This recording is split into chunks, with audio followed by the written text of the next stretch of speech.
That's a shirt.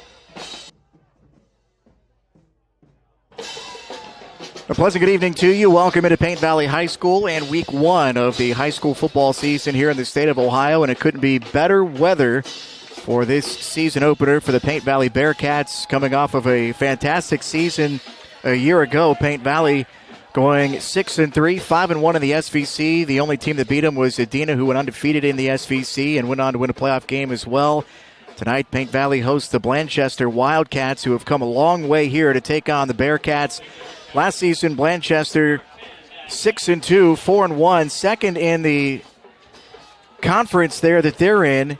And the problem, though, is they graduated 17 players off of that team a year ago, including two All-Ohio players, including their starting quarterback, who is their leading rusher and their leading receiver. And so it'll be interesting to see, with all the inexperience for Blanchester, what Paint Valley can do with basically all of their skill positions back. Jacob Weiss here along with John Bruce. Glad to have you in. Paint Valley won the toss. They deferred to the second half. And so Blanchester will get the football first.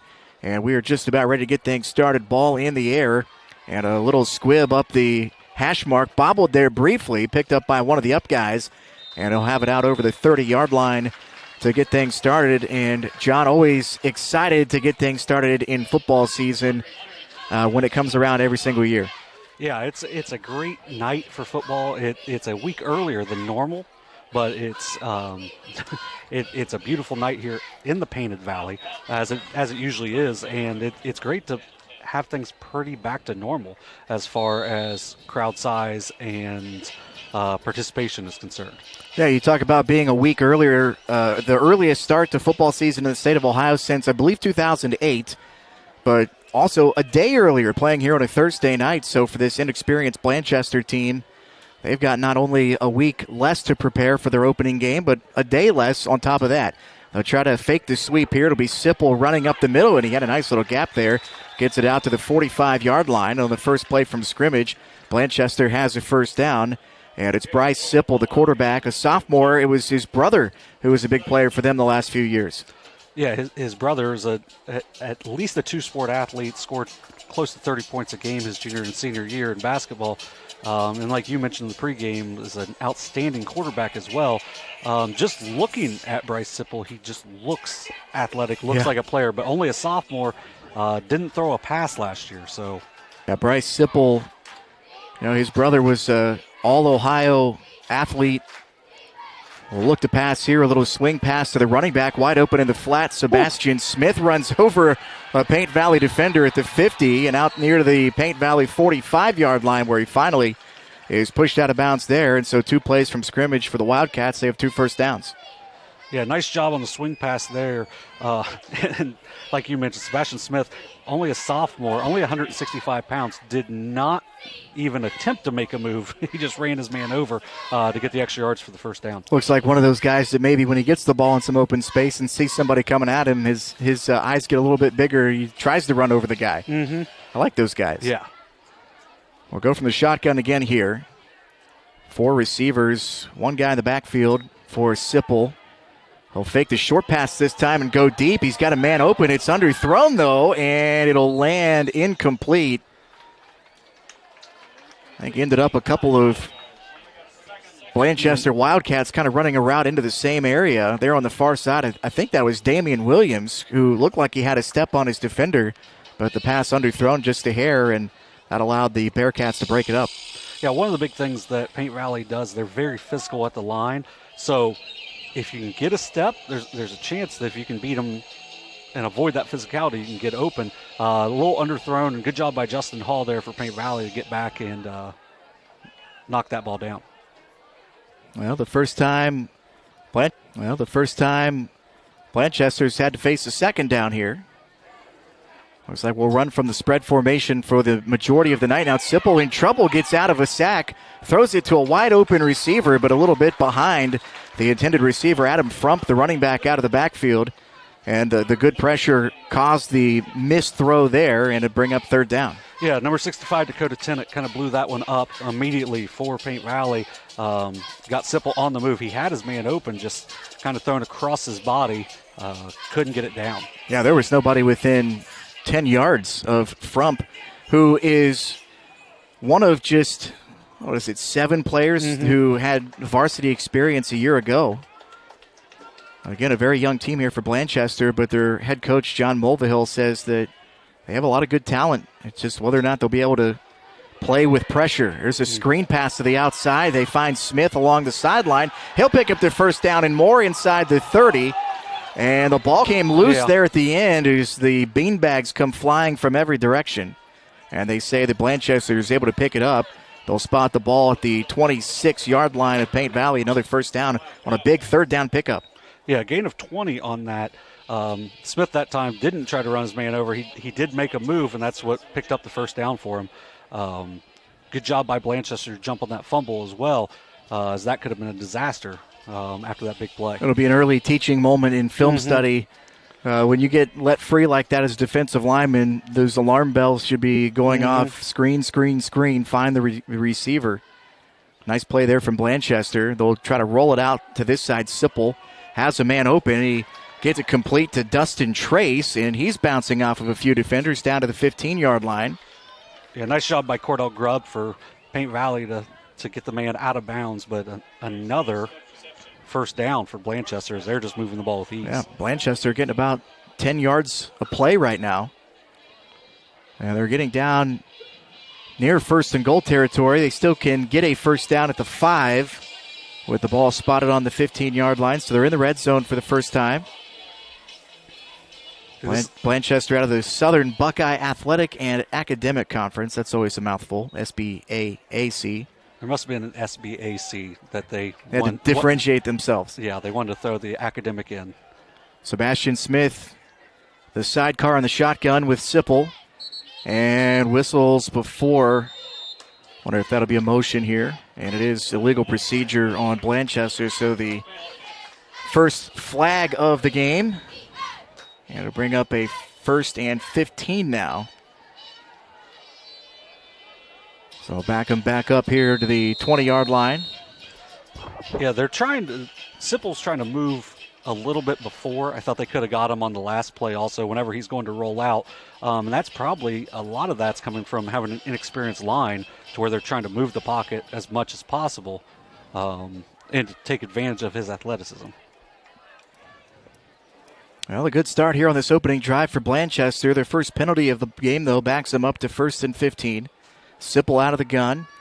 Decent protection. Tries to throw it to the end zone, and it's way over the head of Jacob Ham, senior wide receiver. I wonder if you're supposed to run more of a post route there to that goal post in the middle of the end zone. He kind of cut that one off short along the goal line. Yeah, there's a little contact there, and I think the receiver wanted to see a flag, but I mean, the ball's nowhere close. Yeah, nowhere close, and didn't have anything really to do with the play. So a little better throw, a little better route. Maybe you get the call, but so 2nd and 15 here for Bland. All right, 2nd and 15 from the 20-yard line of Paint Valley for Blanchester. Sipple in the gun again, looking to throw. Screen pass again to the near side this time. Smith breaks the tackle, gets down to about the 12, maybe the 11-yard line. So a nice little gain there to make this a 3rd manageable here. And a whistle's somebody have an equipment issue. That's what it appears to be, and that's a big one with it being Cordell Grubb also.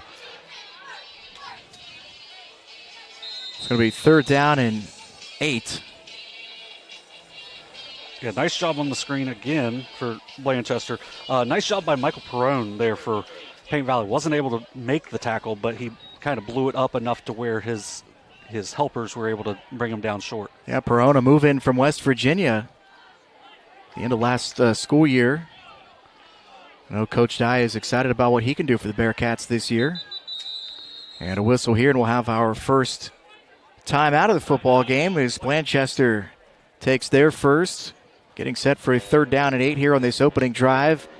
Down to 8 minutes and 31 seconds left here in this first quarter. And the Blanchester Wildcats trying to open their season with a touchdown, and Paint Valley trying to bow their necks a little bit here defensively. The defense has always kind of been the calling card for Paint Valley, and Coach Corey Dye talking about last year when he came in with his first season with Paint Valley. He didn't have to do anything with the defense. Kept those guys, kept the system. All he had to do was change the offense a little bit, and he felt like that was a big key to enabling them to have a successful year a year ago. Obviously, the ability of the offense to kind of pick up what he was trying to put forth in terms of an offensive system. But he said this year it's been so much different in the preseason. They're so far ahead of where they were at this time a year ago. Obviously, COVID restrictions having a big part of that a year ago. But just the second year in a system, and having a guy back at your quarterback spot that they do, he feels like he has an extra coach on the field. And I'm excited to see this Paint Valley offense get on the field, and a big third down here might give them a chance to get on the field here soon. So out of the timeout here for Blanchester, 3rd down and 8. I'll tell you what, Sipple bailed out again there right before the snap. He gets the pass complete, but a great job to make the tackle is just Dustin Trace made the catch. Trent Metler with the play on that. Just about a 2-yard gain. Nice job by Metler. As senior captain, one of these kids, his brother was a great player here, and he's been a great player for the Bearcats as well. One of the big keystones on the defense for them. So 4th down and 6, and it looks like Blanchester is going to just go for it. Yeah, watching the kicking game in pregame, I wasn't sure a field goal would be attempted outside of about extra point land. Yeah. Sipple back to pass, throws to the running back out of the backfield, and Smith can't corral it. It's incomplete. Good pursuit there by the Bearcats. Just on the off chance that was a backwards lateral. Yeah, nice. So Paint Valley will take over on downs. Yeah, Blanchester moved the ball really well, but that illegal procedure knocked them back. That 5 yards makes that, instead of it being a 4th and 1, all but one of their passes, or all but one of their plays so far. But they haven't really thrown it downfield much. So that was going to be a tough one to pick up unless you're going out of the backfield and they just can't connect. And how often do we see penalties derailing long drives, not just early in the season, but at all levels of football? You got to avoid those. First play from scrimmage from Paint Valley. They hand it off up the middle, and that is going nowhere. It was Eli Mannion getting the handoff there out of the backfield for, looks like, a loss of 3 on the play. Yeah, nice job by Blanchester there. Like we've talked, they're not very experienced, but one of those players that was coming back from last year, 64, Nate Coyle, was the player who jumped in there and made the play. Eli Mannion, I know Corey Dye excited to get back this year, missed the second half of the season last year with a broken collarbone. So the Bearcats will line up here on 2nd down and 13 deep in their own territory. They need to get it all the way out to the 21-yard line to pick up a 1st down. Cooper, a little flip to the running back. It's Mannion again out to the 10, and he bounces off of a tackler but can't avoid the tackle of Adam Frump. But a nice little gain there to get him back past the original line of scrimmage and out to the 14-yard line and bring up 3rd and long, but a lot shorter than it would have been otherwise. Yeah, about a 7-yard gain there. Good job getting back some of that yardage. And, it's a now more 3rd and manageable than it was before. We're going to call it 3rd and 7. Yeah, about 6-yard gain there. From the shotgun again. Looking to pass. Flag comes out. Pass is incomplete. They were looking for Cordell Grubb there coming out of the backfield. But a flag on the play again. I was thrown way downfield on the flag.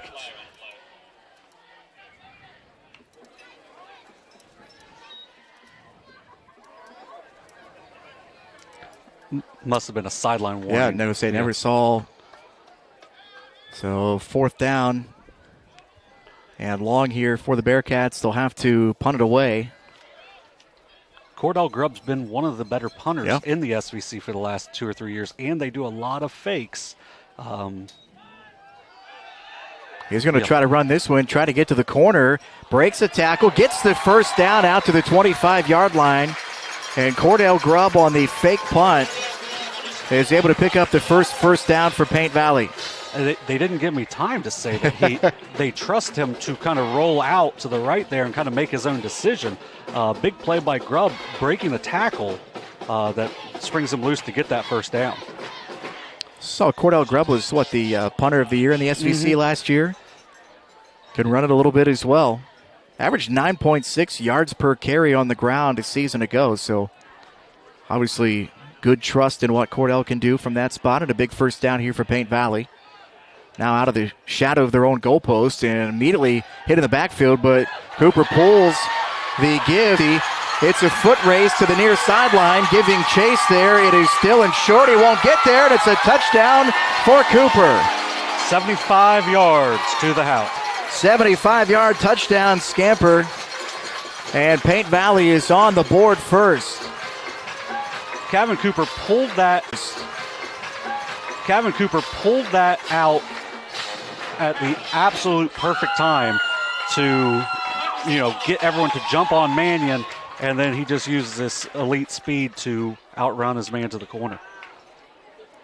Thought there for a second he was going to be caught, but able to keep the afterburners going and keep the defender Dylan Short. He was giving it everything he had behind him. And a late man onto the field here. I think that's the holder. Bryson Dunham running out there. Yeah, that's an important spot if you're going to try to kick an extra point here. Back to kick down. And his kick is through, and it's a 7-0 lead for Paint Valley. 5:49 left here in the first quarter. Kevin Cooper pulls it, as you said, John, at the perfect time. I thought it was going to be a 4-yard loss in the backfield. Next thing you know, Cooper takes it 75 yards for the score. An offense where he gets the chance to really put in everything that they want, where they get a real offseason as opposed to last year. And that's where he can use his quarterback, who has a lot of experience for a junior, to make the right read. And a great read there by Cooper. How wild is it, too, if you just have a really good athletic quarterback at the high school level, it can make up for a lot of other holes, can it? Mm-hmm. Oh, yeah. They can make a lot of good things happen. Tell you what, though, that is demoralizing for the defense of Blanchester. How about the whole team, though? They drive it all the way down the field on their opening possession, get stopped deep inside the red zone on fourth down. They look like they're going to get off the field. It's a fake punt that gets Paint Valley out of a backed-up deep situation, and then a 75-yard run by Kevin Cooper for the touchdown. That's in really good shape for the Wildcats to being down 7-0 quickly. Mm-hmm. And a return attempt here from Adam Frump, breaks a couple of tackles, gets it out to the 34-yard line. And so Blanchester will set up there with their second offensive possession. And nice job in coverage there by Paint Valley. Not a high kick, but a good directional kick from East up there. That's really all you need is if you can get a good directional kick, keep it in bounds, you're going to give your coverage guys some good chances to control the return. Now this defense for Paint Valley gets another opportunity to maybe be a little bit cleaner here. Probably facing offense that they're not going to see a ton throughout the course of this season. This spread offense for Blanchester as Sipple takes the shotgun snap. Steps up, rolls far side, will tuck it and run himself, and he's pushed out of bounds out over the 40-yard line. So a nice gain again on first down for Blanchester. Really outside of Piketon, maybe Uniota, you're not going to see a ton of the amount of passing that Blanchester did in that first drive. 9 pass attempts and only 1 rush, which is not a whole lot of what you're going to see around here. So this is really good for Paint Valley to see it. And we're going to see a whole lot of run-pass option for the quarterback here, Bryce Sipple. He'll throw it this time. Has this man open for a first down at the 45-yard line. Over there on the far sideline, that's Dylan Krieger. Yeah, good job by the receiver getting to the line, just making sure he caught it. Because, you can't really have a big play if you don't catch the ball. Absolutely. First priority, make the catch. Mm-hmm. First down at 10. Blanchester on their own 44-yard line. Sipple in the gun. He'll fake the handoff this time, take it himself, far side, out over the 50, and he reaches out at the sticks looking for a first down at the 46, and he may have gotten it. Yeah, they were going to stay stepped out a yard early. Yeah, still a nice 9-yard gain there. Good job by Paint Valley, as that could have been a similar play to Cooper's gain, but Paint Valley was a lot more disciplined there and did a good job of keeping him short of the first down. Well, 2nd and 1 here. You have every option available to you. 7-0 Paint Valley on a 75-yard run from Kevin Cooper. Sipple hands it off this time. Good haul up the middle, gets the first down. It'll be a pickup of 2 yards. They only needed 1, so move the sticks right at the 45-yard line. Yeah, Sebastian Smith, who's made a couple of nice plays out of the backfield, catching the ball, does a nice job picking up the first there. They're not being as explosive as they were in that first possession, but they're doing a good, steady job of moving the ball down the field. So back into Paint Valley territory here. Paint Valley, you got to be sitting there thinking, we're up 7-0, but we don't want to be living out of our own end of the field all night. Yeah, it'd be nice for them to get a big play for a loss here. Sipple pulls it in the backfield to break things up. A big loss here. I believe that was Dom Chambers. Chambers, the sophomore defensive end, breaking in. And what they teach you, John, tackle the mesh point. Mm-hmm. Yeah, big play there. Just read that really well. Didn't get fooled by the fake. 4-yard loss, big play, puts Blanchester in a much tougher situation than they have been. Now, what I mean by tackle the mesh point is it's the quarterback's option. Give it or take it, and you're reading what the defender does. But if you tackle that mesh point, really doesn't give you any good options. Mm-hmm. So 2nd down and long here. 2nd and 14. Sipple fires, has a man wide open but too tall for Dustin Trace. And that'll bring up 3rd. Attempted for number 4, Jacob Ham, a little bit further. It looked like he may have had a little opening. But, it's tough for Trace to just let that ball go, as it appeared to be in his direction. A long play coming up here, 3rd down and 14. Big play coming up here defensively for Paint Valley. Yeah, they just need to, maintain their composure here, keep them short, force them into a long 4th down to at least make Blanchester think about the punt. Sipple back, has a man open far sideline, makes the throw. What a catch there along the numbers. A deep completion there for a big first down. Was that Dustin Trace, the guy who was trying to haul that high pass in last time through? It is Dustin Trace, and that's as good of a catch as it was a throw. Yeah, 38 yards. Great job by Dustin Trace of going up and high pointing that ball and then pulling it down and being secure. Big play for Blanchester. And not only to convert on 3rd down and 14, but to get the big play and set you up down at the 11-yard line of Paint Valley. So their 2nd possession, their 2nd trip into the red zone. They were stopped on downs once they got down here to start the football game. Trying to answer that score by Paint Valley. They hand it off this time, and there to make the tackle in the backfield again is Dom Chambers.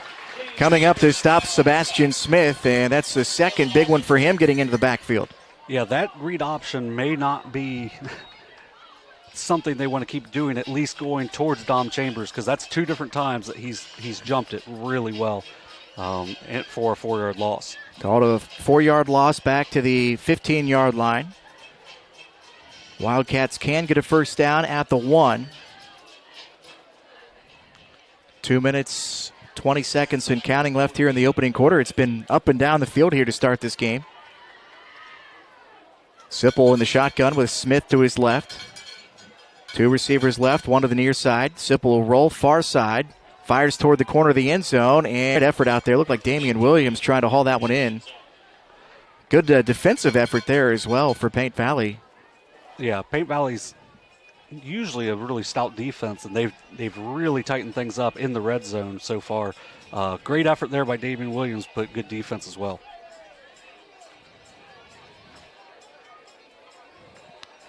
That might have been Dylan McDonald out there on cover. I'll try to get his name out there, whoever that was. That was a heck of a play. Yeah, Williams is going to have to make an unbelievably spectacular play to make the play there. There's 3rd and 14. Sipple, no, they'll direct snap to the running back, or excuse me, that is Sipple, and it'll be a hold on Blanchester.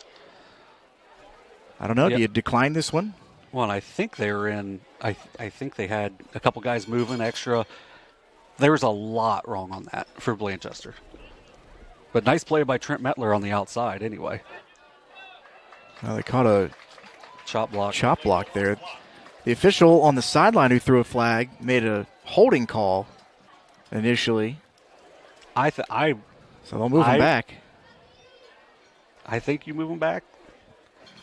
Well, we know that they're not going to try to kick, so that's the only reason I was saying that maybe you decline it.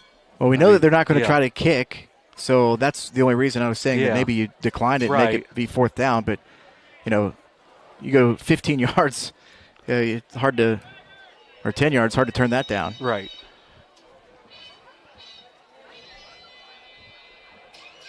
Now, if you do get a stop, you'll have a little bit better field position. They are going to spot the ball right on the 25-yard line. I don't know if that seems like the right spot based on where the ball was snapped originally. Makes it, 3rd down and a lot. 24? Yep. You got to get to the 1. They're at the 25.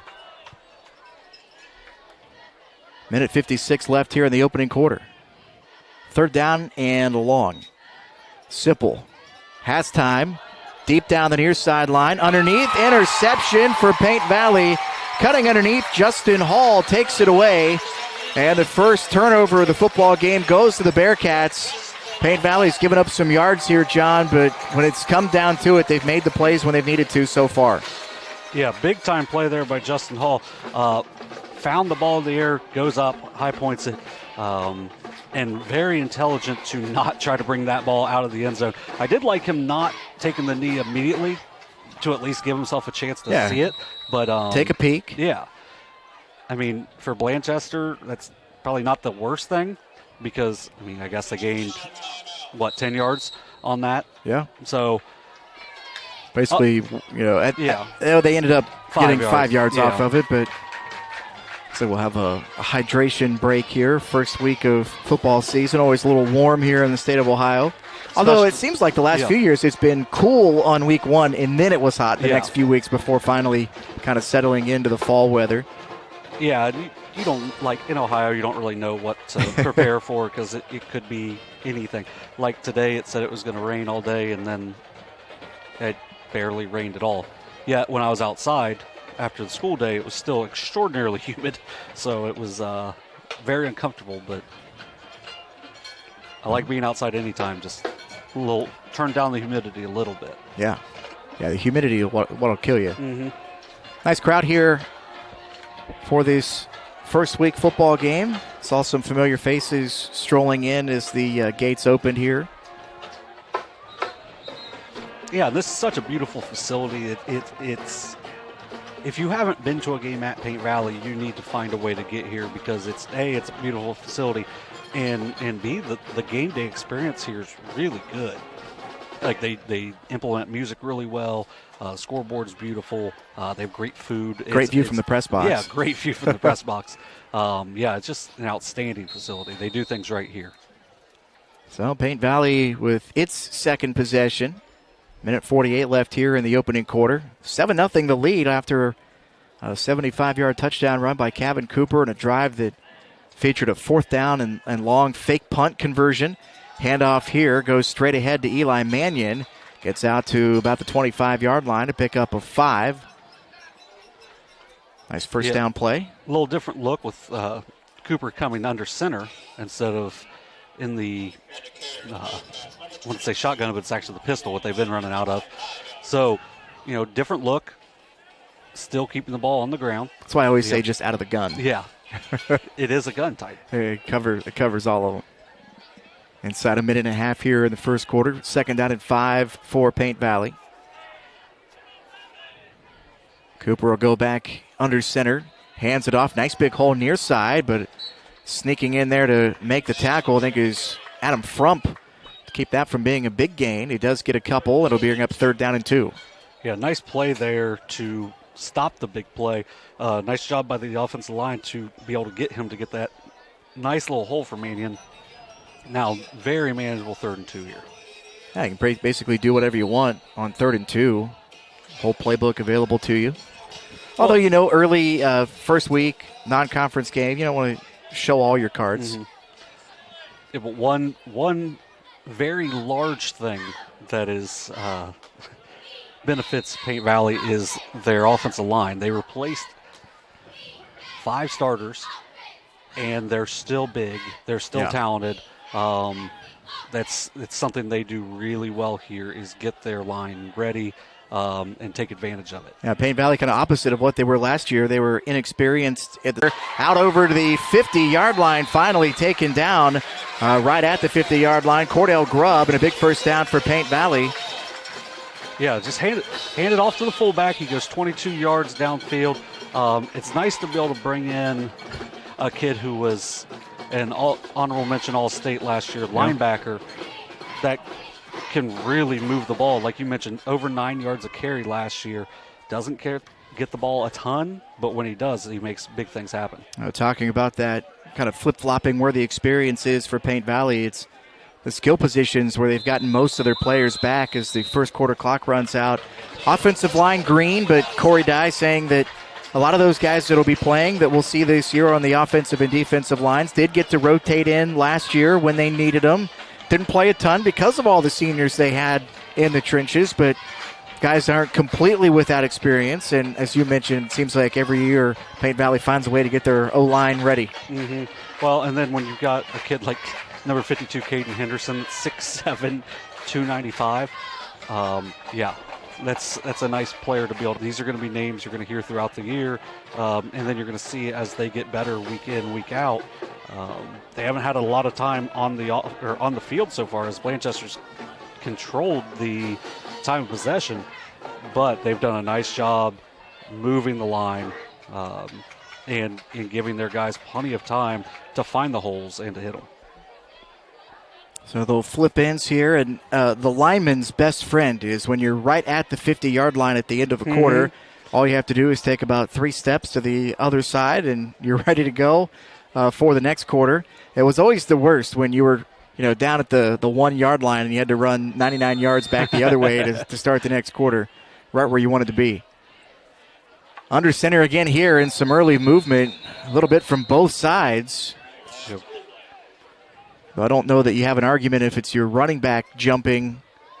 Can't really say that he was pulled offside if the defender was kind of hopping across the line. So that'll be the first flag of the day on Paint Valley. We saw how it derailed a big drive for Blanchester earlier.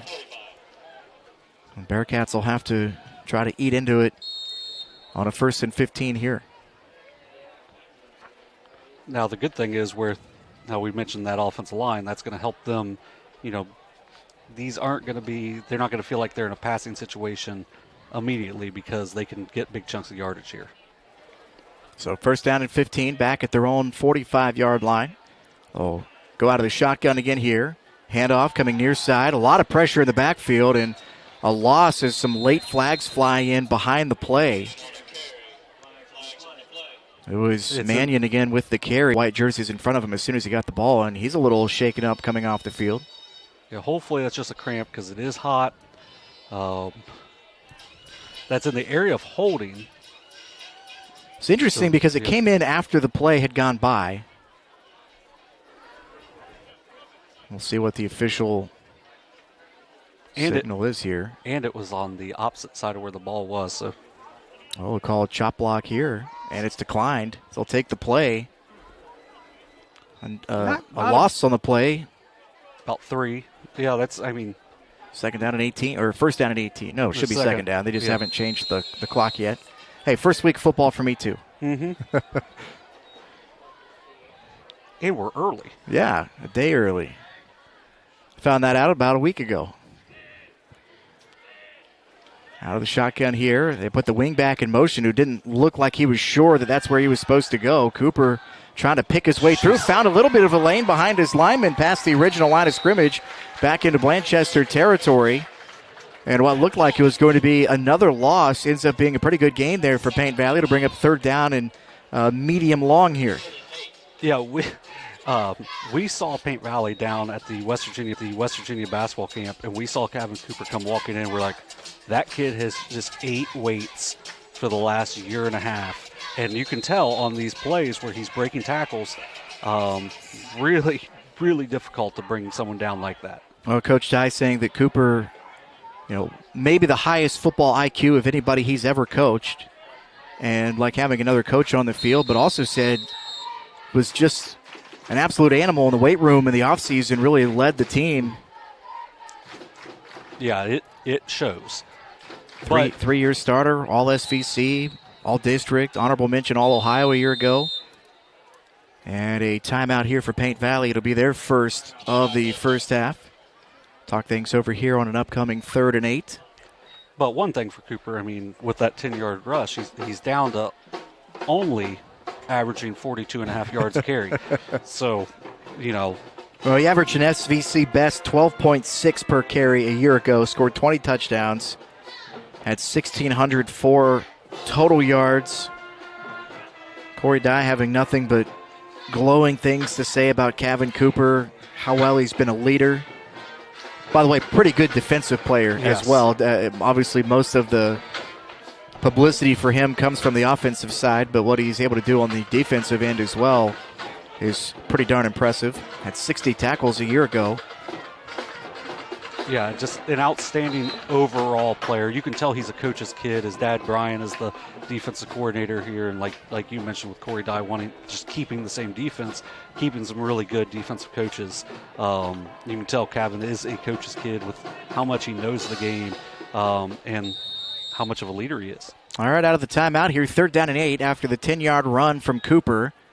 He'll work out of the shotgun here, has the wing back, puts the receiver in motion. That's Metler. And a flag goes again, and I think...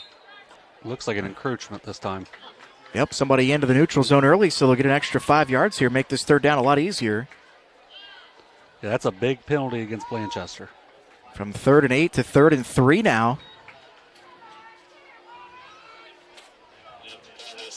You see what Coach Dye draws up here. Imagine a 3rd and 3, you've got a few more ideas on things you might run versus a 3rd and 8. Mm-hmm.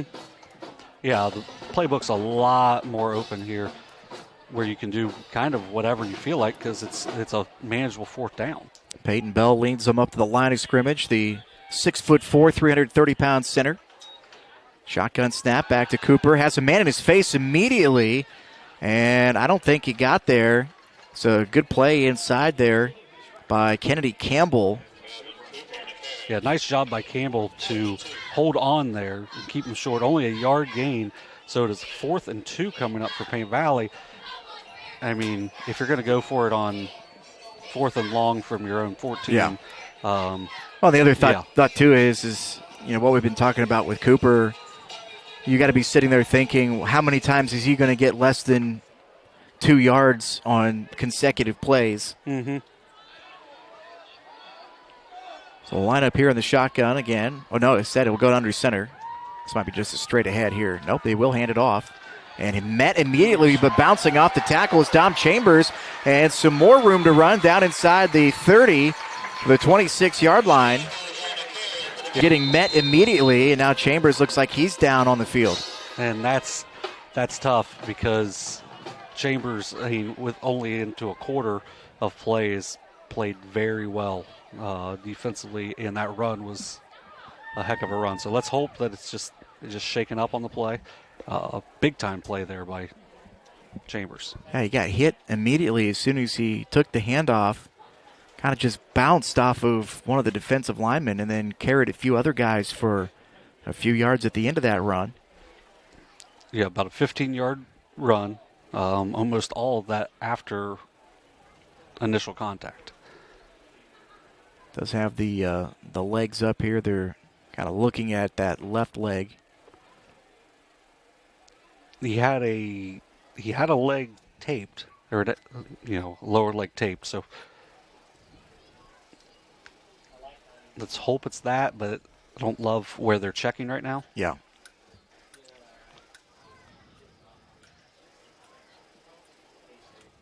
Checking out that left leg. Especially with how quickly his linemen were signaling. Yeah. We'll make sure he gets taken care of.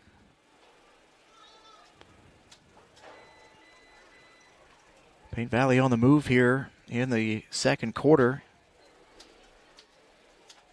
Only score so far on the day, a 75-yard touchdown run by Kevin Cooper with 5:49 left in the first quarter. If you're just joining us again, it was a kind of a weird start to this football game. Blanchester basically went down the field at will. Got stopped on fourth down deep inside of Paint Valley territory. The Bearcats went nowhere in their first 3 plays. Faked the punt on fourth down. Got the first down as now they pick up Dom Chambers here. With a nice round of applause. So Paint Valley converts on the fake punt. And then the long 75-yard touchdown run by Cooper for the touchdown. And then again, Blanchester comes out, goes right back down the field again, but throws an interception in the end zone after converting on 3rd and a mile on a long pass down the far sideline.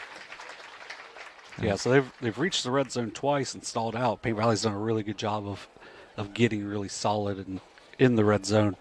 I would like to see Paint Valley do a little better job in the middle of the field defensively, but they're doing a nice job moving the ball here, not necessarily having the huge play like they did on the touchdown run, but doing a nice job moving the ball here, nearing the red zone, and I really like what they're doing offensively. So Dom Chambers, we send our well wishes to him, and hopefully that it's nothing long term. Chambers, a sophomore, 6'1", 190. I mean, you look at him in his uniform, he doesn't look like a sophomore. No, not at all. That's why I had to double check on if it was him or not. Sure. Because I've heard great things about Chambers as an athlete and as a football player, and he showed what he could do so far in this game. So let's hope it's just it's a short-term injury for him. So after the stoppage here, Paint Valley with a 1st and 10. Handed off, coming near side. It's Grubb trying to find a cutback lane, gets through a couple of tackles. What could have been a big loss, he got it back to the line of scrimmage. I think he gave maybe picked up a yard. Yeah, gave him a yard. That's a heck of a 1-yard gain there by Cordell Grubb. And I watched this Paint Valley team last year. You mentioned with these skill guys coming back. Now, they had Trevell Bird, who was an all-state player last year as a running back, but they returned pretty much everyone else. You can't tackle these guys high because they're so strong, they're so physical that they're going to break through these tackles. We've seen Cooper do it a couple times. We just saw Grubb do it to get a 1-yard gain when he should have probably had a 5-yard loss. Yeah, those little plays like that throughout the course of a game and throughout the course of a season make a big difference. Big difference between 2nd down and 9 and 2nd down and 12. We'll get the guys lined up right here. 3 receivers near side for Paint Valley. Out of the gun here, Cooper with Grubb to his left. He'll fake the handoff.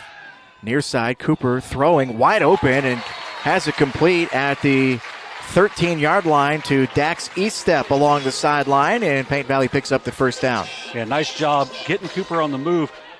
And that's something when you run the ball like they have been, that makes it to where they're not respecting the pass as much, and you've got really good receivers for Paint Valley as well, and big receivers. Dax Eaststep, not a small guy.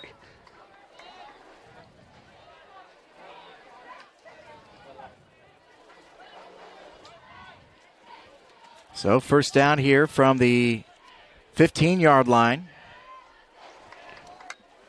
Cooper, screen pass here over the middle, and trying to break the tackle is Grubb, and he does fall forward. But there was one defender in the middle of the field there, and he's able to get enough. It was Jacob Lanham kind of there to stop him initially. It's a heck of a 6-yard gain there.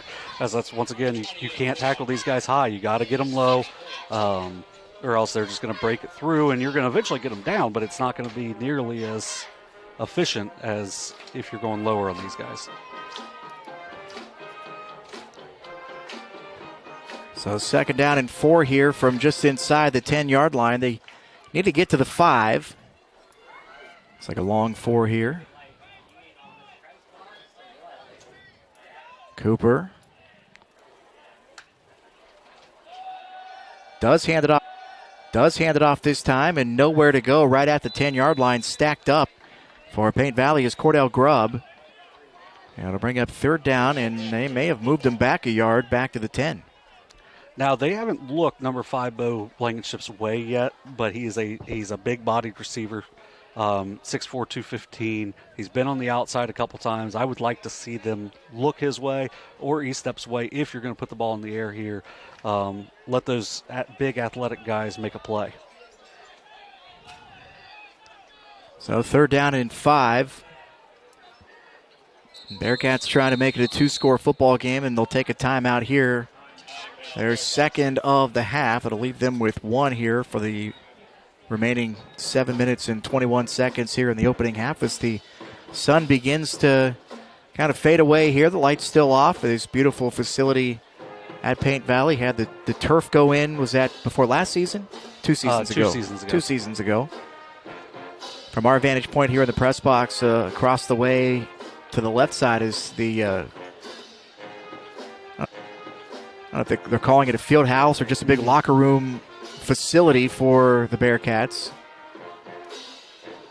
Got to imagine the players enjoy the facilities that they get to call home here. And 6 home games this year for Paint Valley. On the road next week at West Jeff, but then back home on the 3rd and the 10th against Washington and Westfall. At Adena, at Piketon, those will be 2 tough ones. And then back home against Huntington and Unioto before heading to St. Trace on October 15th. And then they'll wrap up the regular season here on October 22nd against Southeastern. So get those couple of games in, 3 games in before you hit the SVC schedule. Yeah, it's a very tough non-conference schedule. So 3rd down and 5 here. They throw the swing pass, and not much doing there along the sideline for Cordell Grubb. Decision time. Well, he got closer to that 1st down than I thought he did. They're going to call it 4th and 1. Must have reached it ahead there right at the end. Yeah, he picks up about 4 right there. So that makes that decision a lot easier now on 4th and 1. You feel like you can get a yard even on a busted play. Yeah, now one thing they do have, if this is in the middle of the field, Dax Eastep is a solid kicker, so that would be, but I mean, this is a tough angle, especially for a high school kicker. So 4th down, and they will hand it off straight ahead, and easily the 1st down picked up inside the 5, and falling forward down to about the 2-yard line is Cordell Grubb. And 1st down and goal here for the Bearcats. Yeah, Paint Valley has lost, Mannion has been out since earlier in the drive, and they've started to rely a lot more on Grubb here. And that's not a bad thing. You got a senior leader like Grubb, one of your captains. He's going to run it hard, get you down inside the 5 to the 2. I wouldn't be surprised if they go back to him here. Yeah, with Grubb Mannion and Chambers both out right now for Paint Valley. This could be a big day for Cordell Grubb. It'll be Cooper straight ahead, and he's into the end zone for a touchdown, a 1-yard run. His 2nd touchdown of the game. Paint Valley leads it 13-0. Nice job there. Good play call. Just line up behind Peyton Bell, 6'4", 330.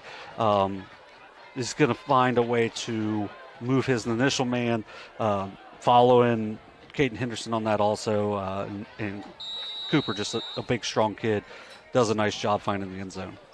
Dax Eastep on to attempt the extra point. Oddly enough, the touchdown here in the 2nd quarter comes at nearly the same time as Paint Valley scored in the 1st quarter. 5:49 in the first, 5:58 is a busted snap here. And they'll try to run it out. Bryson Dunham gets pulled down by the horse collar. So they'll get another chance at it.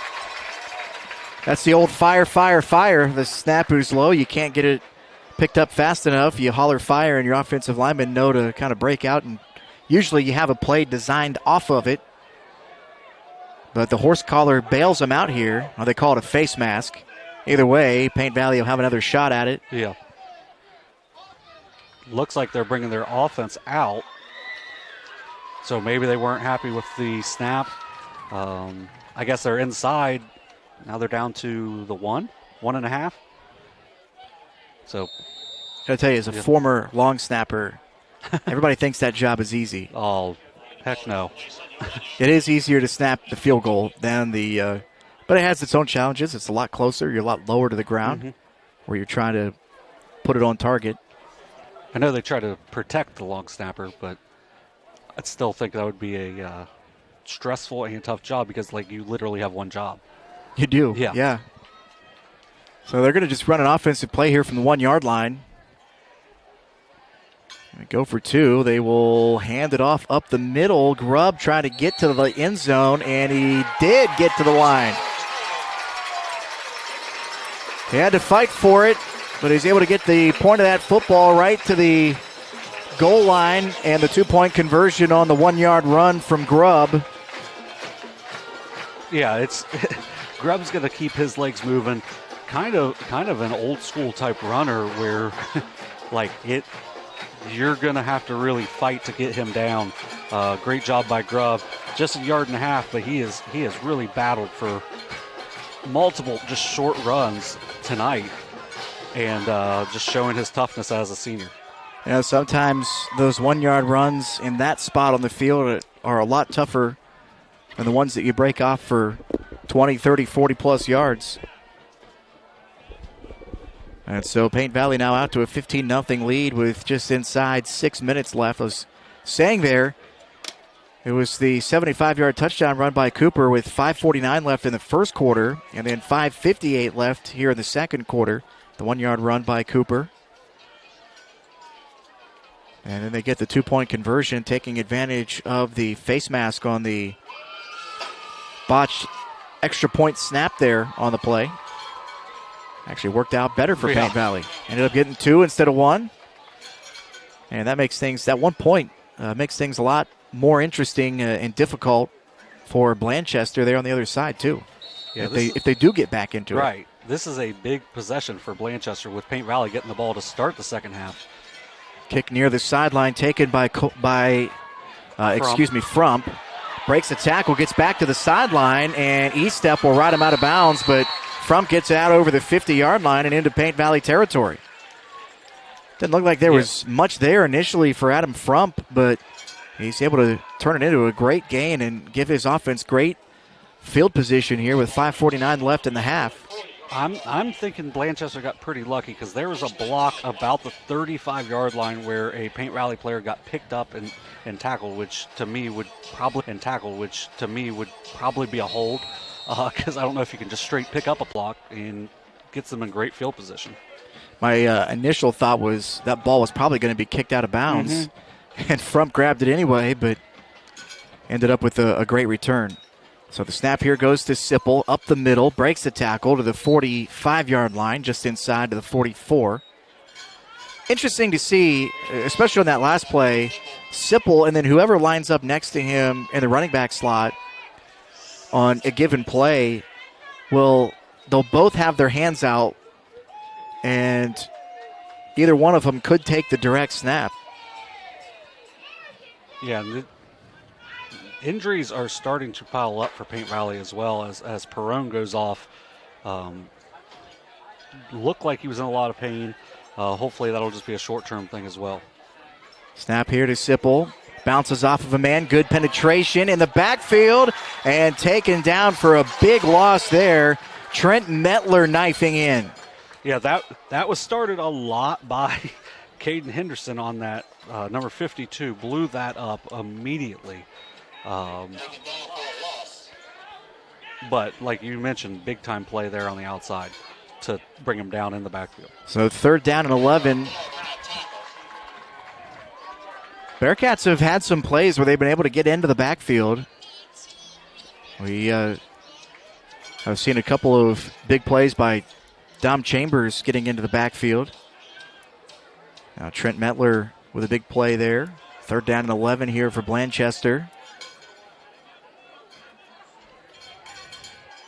A work out of the shotgun, man in motion here. Sipple to throw. Throws back to the man, almost intercepted. And I'll tell you what, Mike Green is going to see that one in his sleep tonight. He overran it. Not many times do I think he's going to get a chance to pick one off, and I think he knew that if he hauls that in, he has 6 the other way. But he is able to break up the pass and bring up 4th down and 11. Yeah, big decision here for Blanchester. Not in bad field position anyway, if you go for it, but they're not really moving the ball real well after that big kickoff return. So 4th down and 11.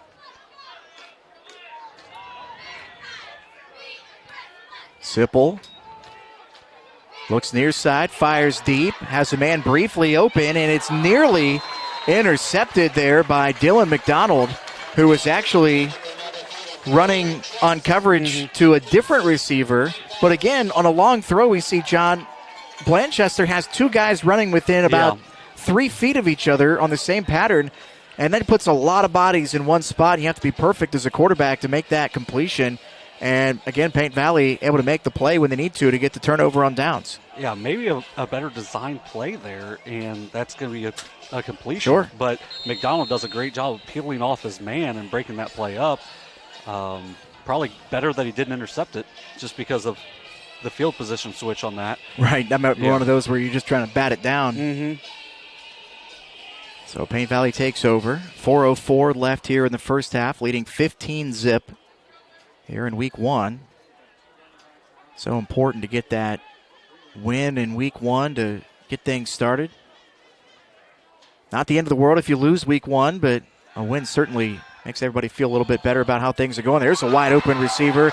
Bo Blankenship makes the catch, has some room to run inside the 30. And that was Dax Estep on the pass. So Dax Estep fires his strike to Bo Blankenship. Back from last year at tight end, 6'4", 215. Makes a fantastic play. Blankenship had a few touchdown grabs and a couple 2-point conversion grabs a year ago. Now, something to look for. Cordell Grubb came off the field with an injury. It looks like he's just getting, tended to on the sideline, but I think that moves Kevin Cooper to the running back, and then they can move Estep in at quarterback. It's so that's the third running back that's gone down in this game for the Bearcats. Yeah, so it's nice to be able to just say, oh, hey, Dax, you're going to go play Dax quarterback. is going to be quarterback here. Yeah. Cooper will be in at the running back spot. He's there to protect. There's a nice throw caught by Metler on the far side. Pick up about 5 or 6 there. I'll tell you what, 2 passes from Dax Estep right on the money. Yeah, if you've seen Dax Estep pitch, you know he can throw it. Sure. And maybe that gives them a little different look because Cooper's a better running quarterback. Estep, maybe a little better passing. And that it really could be, we're down to 3 minutes left in the half. Maybe it's hey, this is going to be our kind of hurry up into getting, we're going to put the ball in the air here. Dax, you're in.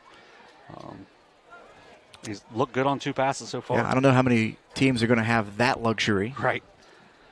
So Estep out of the gun here. Cooper will take the handoff up the middle, breaks the tackle to the 20, gets past the first down mark, keeps the legs churning, gets near the 15-yard line.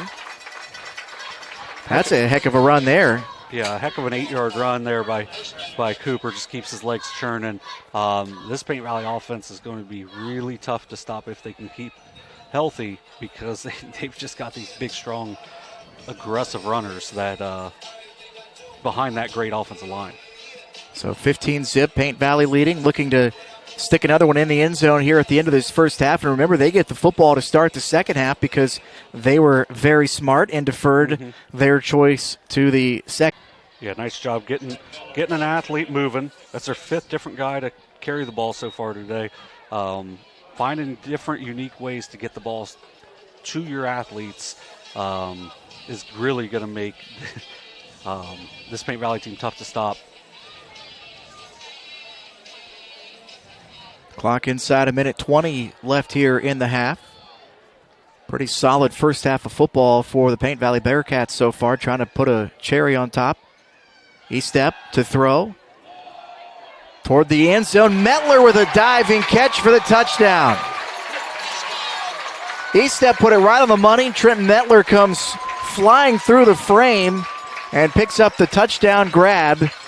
And Paint Valley adds on its 21-zip. Nice job there by Metler to just go and get it. It looked like he had another man open, but Metler just went and just took it for the 6. How far was that one, John? 10 yards. 10-yard touchdown pass. 3 for 3 on that drive for E-Step. And right on the money. Now we'll go for the extra point here. And the guy who threw the touchdown kicks the extra point. Make a thing lead for Paint Valley with just over a minute left here in the first half. Yeah, good snap, good hold there for Paint Valley to, convert the kick. So they are perfect on their PAT attempts when it was nearly a disaster on the one that led to the 2-point conversion. It's a completely different offensive look from Paint Valley when E-Step is in at quarterback versus when Cooper is in at quarterback, at least from what we've seen in this game. Paint Valley kind of opening things up a little bit with E-Step calling the signals. Yeah. And what a luxury, obviously, to have Cooper available to catch passes or run as well. Yeah, and that's a unique wrinkle that you're going to have to prepare for. Because if things happen, like Cooper obviously can do it at running back as well, as he's ran for nearly 100 yards in the first half on only 5 carries. And if E-Step can sling it like that, and they've got the receivers, it definitely makes this a very interesting and tough offense. So the kickoff here, a low right to Frump. Up the middle, trying to find a spot. Gets a little bit of a lane, stays on his feet, and again he takes it out over the 50-yard line. Might want to kick to somebody else. Yeah, away from Frump. As that's back-to-back really nice returns for one of those players that, like we talked about in the pregame, one of the only experienced guys back for Blanchester. There's Jacob Ham, Adam Frump, Cody Kidd, Zane Panetta, Jacob Lanham, Nate Coyle, Chasen Allison, and the only returning letterman on this Blanchester Wildcats team. We've seen a lot of Frump in this game here in the first half. Sipple out of the shotgun will throw the quick bubble on the near side, and it's in and out of the hands of his intended receiver, Carson Curlis. 2nd down and 10. Yeah, I like the idea there for Blanchester, try to get it to your athletes on the outside. Just have to have better execution. You can tell that these guys not a ton of experience back in these skill positions. You can tell they've got some guys that can play, but a lot of young, inexperienced guys, and Paint Valley's doing a really good job of taking advantage of that. Yeah, a tough start to the season for Blanchester travel-wise here to Paint Valley and then at North Union next week before being home for 2 weeks in a row.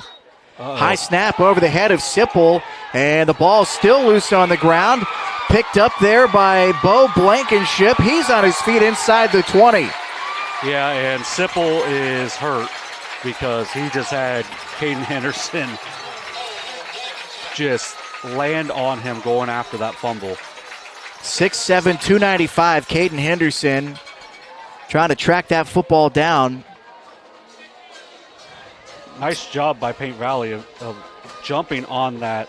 Bo Blankenship, one of these kind of underappreciated players, not by Paint Valley, but probably across the league, does a nice job picking that up after Henderson really made sure Sipple was not going to recover that. So 2nd turnover of the game for Blanchester.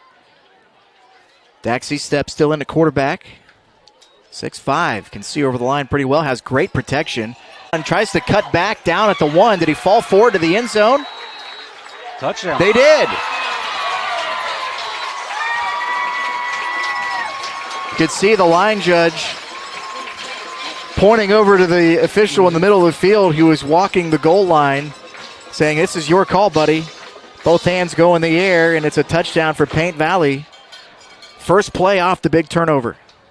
Yeah, that's really taking advantage of what you're giving there for Paint Valley, as they are very close to making this into a laugher. So 28-0 with 38 seconds left here in the first half. And again, Paint Valley gets the football to start half number 2. And second touchdown pass for Dax Estep as he bangs the extra point through. Also, what I just noticed is Bo Blankenship is the long snapper as well. Well, you got to do everything sometimes. So they get the recovery on the high shotgun snap. First play, they stick it in the end zone. 29-0, Paint Valley. Yeah, and if you're Blanchester, unless you get a big return, I'm thinking you just got to just try to get in the half, regroup, as it's been a unfortunate last 2 minutes of the half for them. What'd you have on the distance there, John? 18 yards. 18-yard touchdown pass on the little swing route from Dax Estep to Kevin Cooper.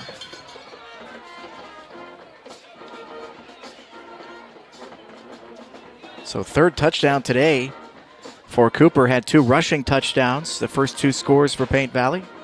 Picks up his first touchdown catch as he is now moved to running back with some injuries, unfortunately, for the Bearcats. Hopefully nothing long-term. They've had 3 running backs go down in this game. But Dax Estep, don't want to say he's made things run even better for the Bearcats. There's a big hop here off the low kick to the far side. Picked up there by Dylan Short, and he's ridden out hard there on the far sideline. This might be the worst starting field position for Blanchester tonight. Yeah, nice job by Dylan McDonald and Justin Hall getting down there. A couple of seniors jumping all over that too. That hop helped as well, Yep. But those 2, great coverage there, making it probably a pretty easy decision here for Blanchester. Yep. Just back to my point about since Estep has come in to play quarterback, a lot of factors go into it. The offensive line's probably starting to kind of get into the hang of things, and they've settled into this game nicely, and they're starting to push around some bodies in a big way. But the offense has changed, at least, you could say, with Estep at quarterback. Not that it wasn't moving easily before, they're just doing it differently. Yeah, Handoff straight ahead here by Smith, who gets taken down for a short gain as a flag came in behind the play late. Let's say somebody got tackled there that wasn't a ball carrier. Somebody on the defensive side, I think, got tackled. Well, and like you mentioned with Estep, he's 4 for 4 for 50. And, it's also at the same time, they've only ran it once in that time, and Cooper picked up 8 yards on the run. So, it just gives them just a different look. Yeah, and also, say you're going off of maybe game tape from last year, that's probably not what you spent most of your time preparing for, is shotgun air it out. Now this penalty moves Blanchester all the way back to the 12-yard line. First down and 20.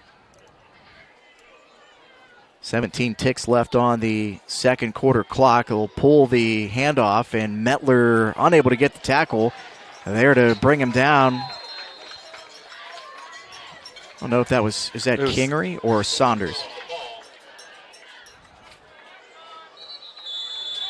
I saw 58 get the tackle. I don't have a 58 on my sheet. I have 2 56s. Probably my fault, but that'll end the first half. And a great first half of the season, not just tonight, but on the season for Paint Valley, as they take a 29-0 lead into the half here in week 1 over the Blanchester Wildcats. John and I will step away for a few moments and be back with you as we get ready to start half number 2. Paint Valley will receive. They won the coin toss and deferred. The scoring summary: 75-yard touchdown run by Kevin Cooper with 5:49 left in the opening quarter. Estep's kick was good, made it 7-0 Paint Valley. In the second quarter, 5:58 left, a 1-yard touchdown run by Cooper. 2-point conversion after the snap was bad on the initial kick attempt. Then a face mask was called, which allowed Paint Valley to go for 2. They got it. Cordell Grubb with a 1-yard run made it 15-0. And then with 1:06 left in the second quarter, a 10-yard touchdown pass from Dax Estep to Trent Metler. Estep's kick was good, 22-0 Paint Valley. And then after the high snap that went over the head of Sipple for Blanchester, set the Bearcats up in scoring position there with 38 seconds left in the half. An 18-yard touchdown pass from Dax Estep to Kevin Cooper. Estep's kick was good, 29-0 going into the break. And again, John and I will step away for a little while. We'll leave the video on here. Maybe you'll get a little bit of the halftime show from the marching band. But we'll be back with you right as we get ready to start here in the second half. Again, the Southern Ohio Sports Authority's coverage of high school football brought to you by Hometown Chevrolet. Back in a few minutes.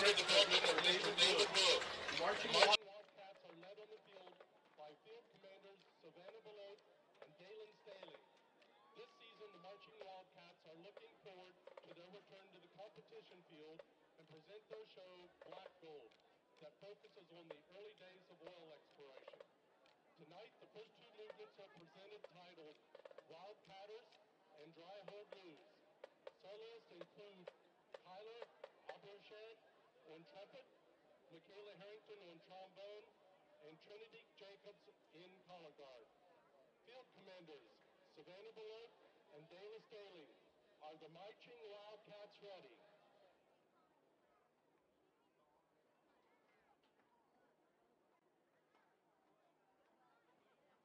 Marching Wildcats, you may take the field in halftime performance.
is the Blanchester Marching Wildcats.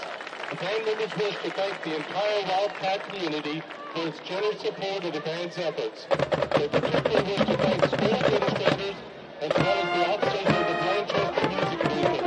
A huge thank you goes out to the late Mrs. Shirley Valley, whose generous contributions to the band will impact several generations of music students.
Tonight, the Marching Bearcats want to turn back the clock to the early turn of this century. We start our 2000s throwback show with a tune made popular by Kevin Rudolph and Lil Wayne. Stand up while we let it rock.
Who said, "See you later," featuring our drum line and a dance written by senior Kendra Clark and sophomore Anna Parks. Here is Gator Boy.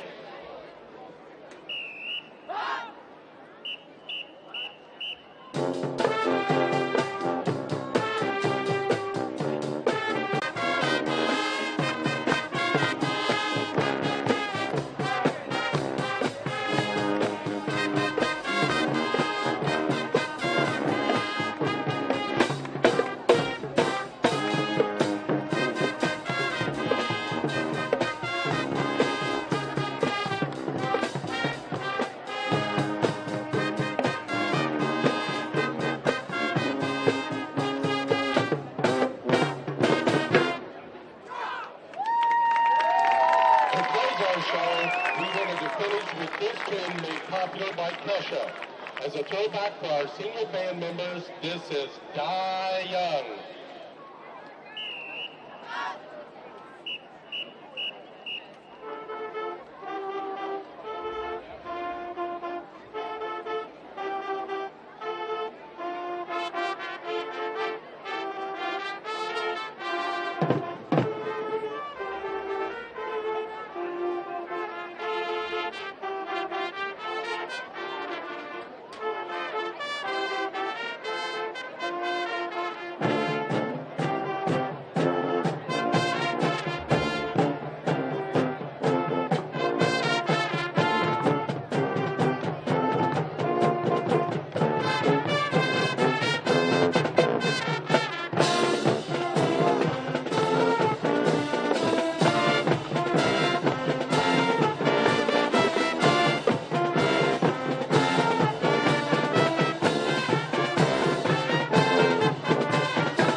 Welcome back to Paint Valley as we get set for half number 2. A great first half for the Bearcats. A 29-0 lead here in week 1 over Blanchester, who came a long way over here. A little inexperience. Had a couple of great drives their first 2 possessions, but got turned over on downs deep into Paint Valley territory in the opening possession and then turned the ball over a couple of times in that first half. Paint Valley taking full advantage of all the mistakes that Blanchester has made. They've scored a bunch, 3 touchdowns in that second quarter, all within the last 6 minutes of the quarter. And I know, John, you have some stats that you've been whittling away at over throughout that first half. Yes, sir. Blanchester ran 26 plays for 124 yards in the first half. But the big key for them, after they got to the red zone a second time, they ran 6 or 7 plays with the lost fumble. Also ran 7 plays for 1 yard. So they moved the ball pretty well in their first 2 possessions. 9 carries for 30 yards. Bryce Sipple, leading rusher, 7 carries, 32 yards. So if you add that up, that the only other person they've had to run the ball has lost 2 yards. And Sipple was 7 of 17 passing for 94 yards, threw an interception. They also lost a fumble, snap over his head, and getting close to 5 yards a play, but they have done virtually nothing over their last 2 possessions. Paint Valley, on the other hand, 25 plays, 238 yards so far, 9.5 yards per play. They only have 1 penalty for 5 yards, while Blanchester has 5 penalties for 30 yards. Also, 16 carries for 155 yards for Paint Valley. They were 8 of 9 passing for 83 yards and 2 touchdowns between Calvin Cooper and Dax Estep. Estep was 4 for 4 for 56 yards and 2 touchdowns. Calvin Cooper was 4 for 5 for 27 yards, but he also had 5 carries for 96 yards, 2 touchdowns through the air or on the ground, and also had a receiving touchdown. Paint Valley got on the board with 5:49 left in the first quarter, a 75-yard touchdown run by Cooper. Then with 5:58 left in the second quarter, it was a 1-yard run by Cooper, and they got the 2-point conversion on that one. 1:06 left in the second quarter, 10-yard touchdown from Estep to Mettler. 38 seconds left in the first half, an 18-yard touchdown pass from Estep to Cooper. And Estep 3 for 3, kicking PATs so far in this one. A couple of injuries, a few players, running backs down for Paint Valley throughout this one. Score by quarters, it was 7-0 Paint Valley after 1 quarter. They outscored Blanchester 22-0 in the second quarter to take a 29-0 halftime lead, and Paint Valley won the opening coin toss, deferred their decision to the second half, so they get the football to start here in the second half, and we're just awaiting the okay from the officials to get this third quarter underway. Now, one positive for Paint Valley is Cordell Grubb is back out on the field in the return team, so he was out for about the last 4 or 5 minutes of the first half. Looked like it was just a really bad cramp. And then Michael Perrone also is back out. He missed a good chunk of that first half, late in the first half with an injury as well. So that's some really good signs for Paint Valley. The 2 running backs still appear to be down, but hopefully those are short-term injuries as well. Yeah, absolutely. So we're ready to kick things away here to start half number 2 from George Nisley Memorial Field at Paint Valley. And the kick on the way from Sipple. Mettler bobbles it, able to pick it. He'll be set up nicely here to start the second half with a big lead. Yeah, nice job by Mettler to not worry once he bobbled that initially and gets him out to a really good field position to start this half. Interesting to see what Paint Valley is going to decide to do here. You may, with a big lead, kind of play things a little close to the vest, if you will, and not put too much on tape for opponents with a big lead after one half. But at the same time, it's week 1, and you need to get your reps in and make sure that you can be as sharp as possible heading into week 2.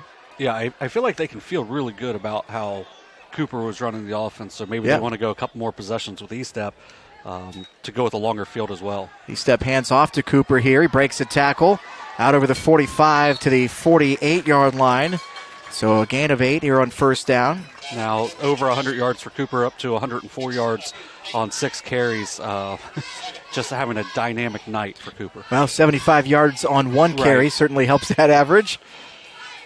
Impressive night for Cooper. Not anything that we didn't expect. Yeah, I would say his yards after contact per play is pretty good, though, as well. So as he's broken multiple tackles and done a really good job. So 2nd down and 2 here. First down line is the 50. East Step works out of the shotgun, and now a penalty. They run out of time here. An illegal substitution. Yeah, Mettler came off very late on the play, so I don't know if he maybe broke the huddle in there. Sure. So it takes it from a 2nd down and 2 to a 2nd down and 7. Only their second penalty of the game. Yeah. There have only been, 4 now? 3 or 4? 7 with Bland, There was one that was taken away. Right. They declined it. Yeah, there haven't been many. It's been a pretty cleanly played football game here, especially for the first week of the season. Right. Usually see a lot of false starts and defensive encroachments and things like that. Handoff this time, straight ahead. Breaking a tackle, falling forward. Cooper almost spun out of the pile there. He got close to the 50, but then kind of fell backwards. And so his forward progress, because he kept running, falls back to the 49. So 3rd down and 1. And I'm going to be totally honest here. The side judge made no effort to keep up with the play. So even if he would have just given him the line to where he was at, he wasn't seeing it. Wonder how long we'll see. I mean, not that Paint Valley has a huge roster, but how long we'll see some of these guys like East Step and Cooper remain in this game with this big lead, especially if they go out and score here on this first drive. Under center now. Head off straight ahead. And Cordell Grubb will pick up the first down into Blanchester territory to the 49.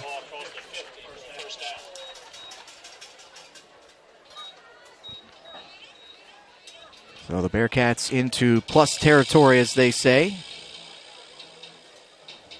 Again, next week, Paint Valley at West Jeff, and then back here for 2 straight against Washington and Westfall.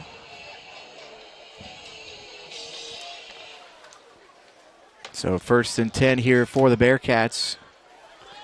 And certainly I would imagine that part of the talk at halftime was continue to play sharp. It's easy to kind of let your mental focus go away with a big lead at halftime. Here's a handoff near side. Cooper kind of rides that one out of bounds right around the 40. Needs the 39 for a first down, so they'll call it 2nd down and 2. They put him at the 41. Yeah, that courthouse game is going to be one to really watch because Corey Dye was the head coach there for quite a while. Yes, and Courthouse will throw it every time they have it. Well, when you've got the number 1 tight end prospect in the state as a junior in Tanner Leemaster, that's a pretty good guy to throw the ball to. Absolutely. And it kind of goes along with the theme that Corey Dye was kind of touting in the preseason, that mental focus, cutting down on mistakes is kind of their big focus for this season. And they had a running back moving forward at the snap, undetected. To throw deep far side from Mettler, and it is intercepted over the shoulder. Grab there on the far sideline. Coming back to the near side with it is Jacob Ham for Blanchester, and that's the first turnover for Paint Valley. And he should have followed his blockers up the sideline. Yep. Probably gets another 15, 20 yards. I thought that looked like a nice pass. Nice job by Ham to recover and make a nice play. It wasn't a bad throw. I think it was just better coverage, and it's not there. The catch is probably made. Mm-hmm. Yeah, nice play by Ham. That gives Blanchester a little momentum. That's their first stop of the game. So the Wildcats hold on their first possession defensively here. And now they need to get to work offensively. 3 receivers near side for Sipple in the gun. Throws the bubble screen to the near side. It's Carson Curlis, and he is crushed by Cooper right on the numbers. Yeah, you just got ran over by the quarterback there. I know he's playing free safety and he's a heck of a defensive player, but yeah, you wouldn't. I'm guessing there aren't a lot of quarterbacks that are. Several years ago was announcing Springfield High School, and they had 6'7" Leonard Taylor playing quarterback, who ended up playing defensive end at Cincinnati. Originally had committed to Michigan, but you don't see that very often. Right. Either. Yeah. Danny Davis was a wide receiver that year. Now at Wisconsin. Sipple to throw. Trying to find a room in the pocket. Has to just dump this one out of bounds. Takes a shot from Metler at the end of the play, but everything was okay there. I'm going to throw this out there. Caden Henderson got held the entire play on that big 52 there for Paint Valley. And as he's getting held, you could see him trying to get the call as well. But he still was able to create havoc there. We've seen quite a bit, too. The officials have been pretty lenient on players in the backfield kind of getting a head start, if you will, before the ball is snapped. Yeah. Kind of leaning forward, certainly not standing still at the time they snap the football, which is technically what you're supposed to do. Mm-hmm. So 3rd down and 3 here. Gets the handoff, gets blown up there. A flag comes in, and Paint Valley picks it up. That play blown up in the backfield. By Henderson. Caden Henderson. Yeah, and Cordell Grubb recovered the fumble. I wonder what the flag was. I think that was supposed to be the beanbag. Oh, okay. It's not a flag. I think sometimes you reach down for the beanbag and the flag comes out. I think it was the beanbag. Although the beanbags are orange now. I remember when they were blue, and that bright fluorescent color makes you think maybe it's a flag coming out. So a big turnover there, forced by Caden Henderson. I think he's going to be fun to watch this year, the junior. Probably has quite a few options available to him after high school. Yeah. 29-0 Paint Valley. 1st down and 10 from the Blanchester 34. Cooper on the handoff. Bounces off a couple of defenders and then stacked up and taken down there by Ty Goodwin. I think it's going to be no gain on the play.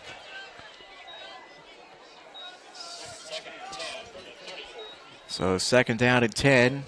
Got right back to the line of scrimmage. And Metler looks like he's the one that gets to run the play in this time. Paint Valley taking its time, too, with the play clock, although the play clocks are not on. Yeah, one was working earlier. So they just turned them both off. Hey, back when we played, you just waited for the guy to hold his hand up with 10 seconds left, and that's when you knew to go at it.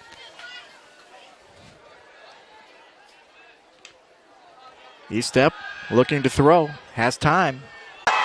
At the 13-yard line. And a nice job down inside to get Paint Valley into the red zone here. Dylan McDonald hauls it in. Nice job by McDonald there in traffic, make the catch. And nice patience by E-step in the pocket. Surveyed the field, found his open man, waited for the route to develop. Stepped up in the pocket just before the pressure started to close in on him.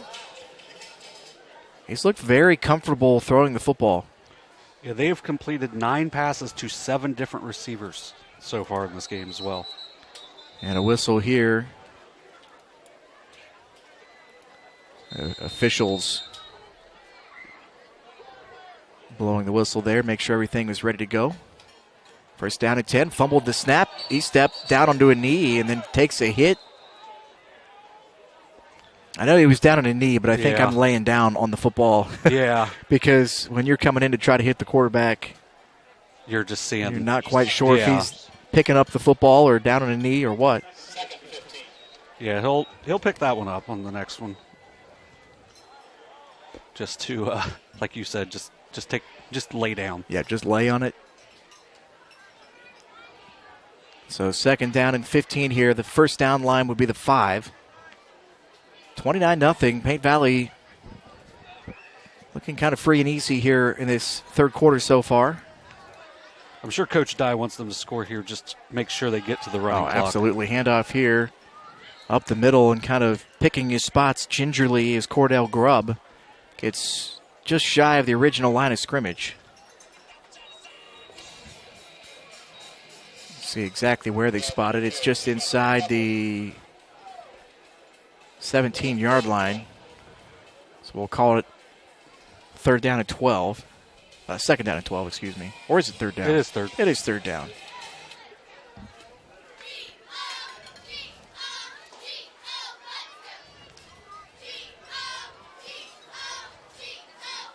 So Cooper will line up kind of as a wing back here. Line up kind of as a wing back here on the far side. Put a man in motion here. Perrone. Pass goes right through the hands of Estep, and he'll just slide down and pick that one up all the way back at the 35-yard line. So a couple of miscues here. Paint Valley was moving the football pretty well. It'll be fourth down and a ton. Almost 30.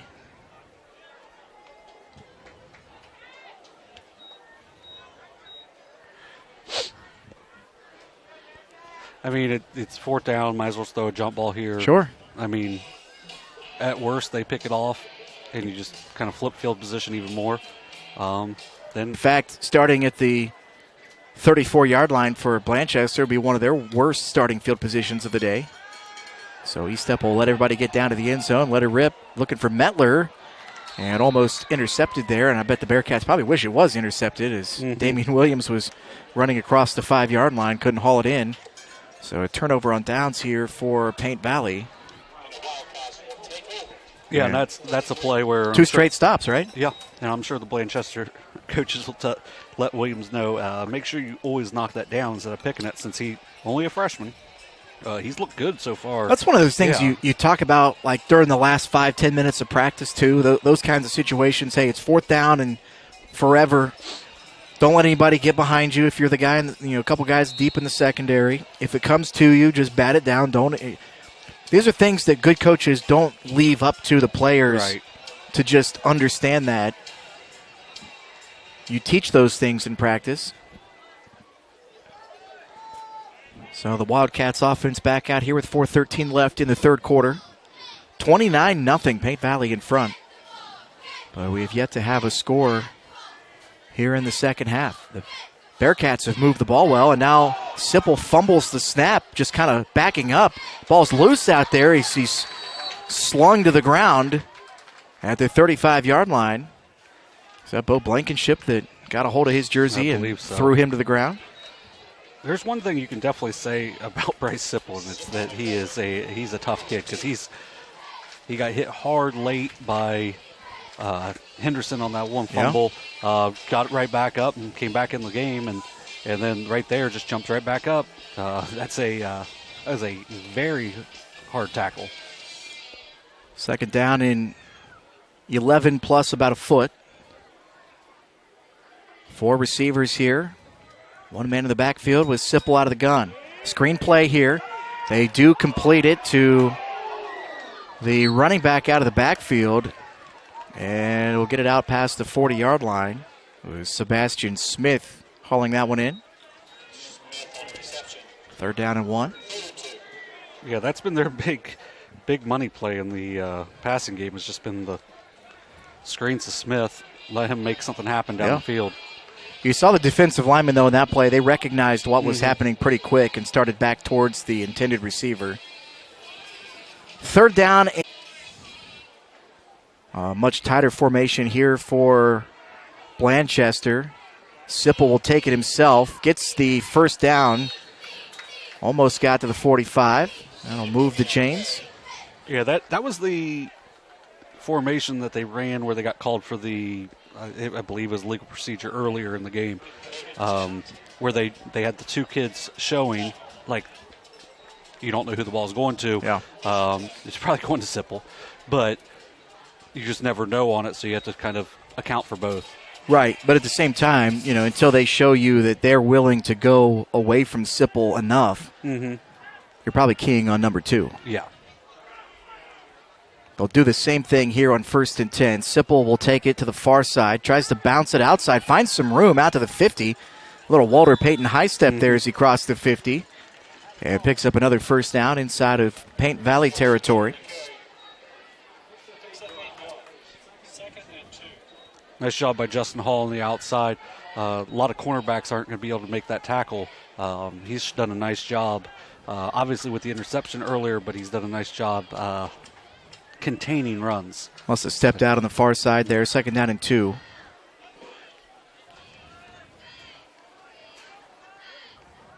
Blanchester go over those tight formations here. Not something that we've seen a ton from them. Sipple will go with the little reverse trap there to the inside. Gets them the first down. Good job, though, by Bo Blankenship to stay home on the backside and make the tackle for not a big gain, enough to move the chains, though. Yeah, they tried to run front, and he got blown up by Henderson on that last possession. He's done a nice job in the return games. For me, I like the idea of getting him more touches because he looks like he's been able to be at least a little bit of a dynamic player, and they need someone else in their backfield besides just Sipple. Yeah, maybe a little more slippery than what you might think when you first look at him. Sipple fakes the run. He'll throw here, but he's blown up by Blankenship in the backfield coming off the edge. And Bo Blankenship, offensively and defensively, has been all over the place so far in this one tonight. Yeah, Blankenship's had a really nice all-around game. Nice job there of picking up the play action there for the big loss. So 2nd down and 20. Sometimes I was going to say sometimes you just get caught going too much east and west. Mm-hmm. I know it worked for him a couple of times. He started one way and kind of trapped back to the inside, but this Paint Valley defense runs pretty well side to side, it seems, here, at least in week 1. Sipple this time will just tuck it and try to run off the tackle, pick up a couple of yards.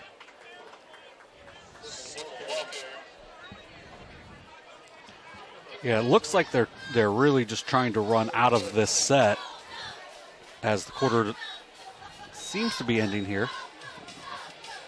It'll be 3rd and 17, and that will be the end of the third quarter. 29-0 still Paint Valley in front, the first quarter of the season. Paint Valley has not scored a touchdown. They had one touchdown in the first quarter. They scored 3 times in the second quarter. They moved the ball pretty well to start this second half, but unable to punch anything into the end zone. A couple of penalties cost them. Also a turnover. And then I think also had a bad snap. A bad snap, yep. Both teams had a bad snap here in the third quarter. I think, though, all in all, Corey Dye and his coaching staff for Paint Valley can be happy with how the team is competing in this one tonight. And speaking of this coaching staff for Paint Valley, it's not a small. Former Adina head coach John Penwell to the staff for this season. I think that probably raised a few eyebrows around the SVC.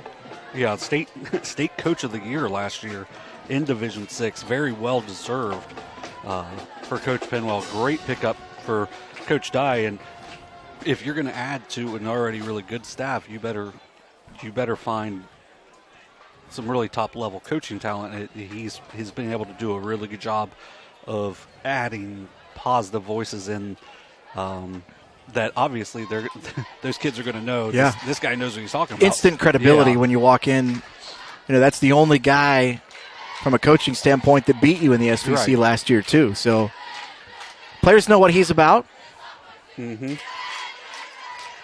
3rd down and long here, 3rd and 17 as we open the fourth quarter. Paint Valley has been in control since the Bearcats' first possession of the football game. A lot of people moving before that ball is snapped. Yeah, Sipple rolling out, fires, has a man open, flag comes in late, and there are going to be some illegal, men downfield here. The offensive line was 4 or 5 yards down the field when that ball was thrown. Hey, that flag got thrown about 30 yards in the air. Yeah, it did. Yeah. Dustin Trace on the catch for Blanchester, but it won't count. And we'll back him up and have 3rd and even longer.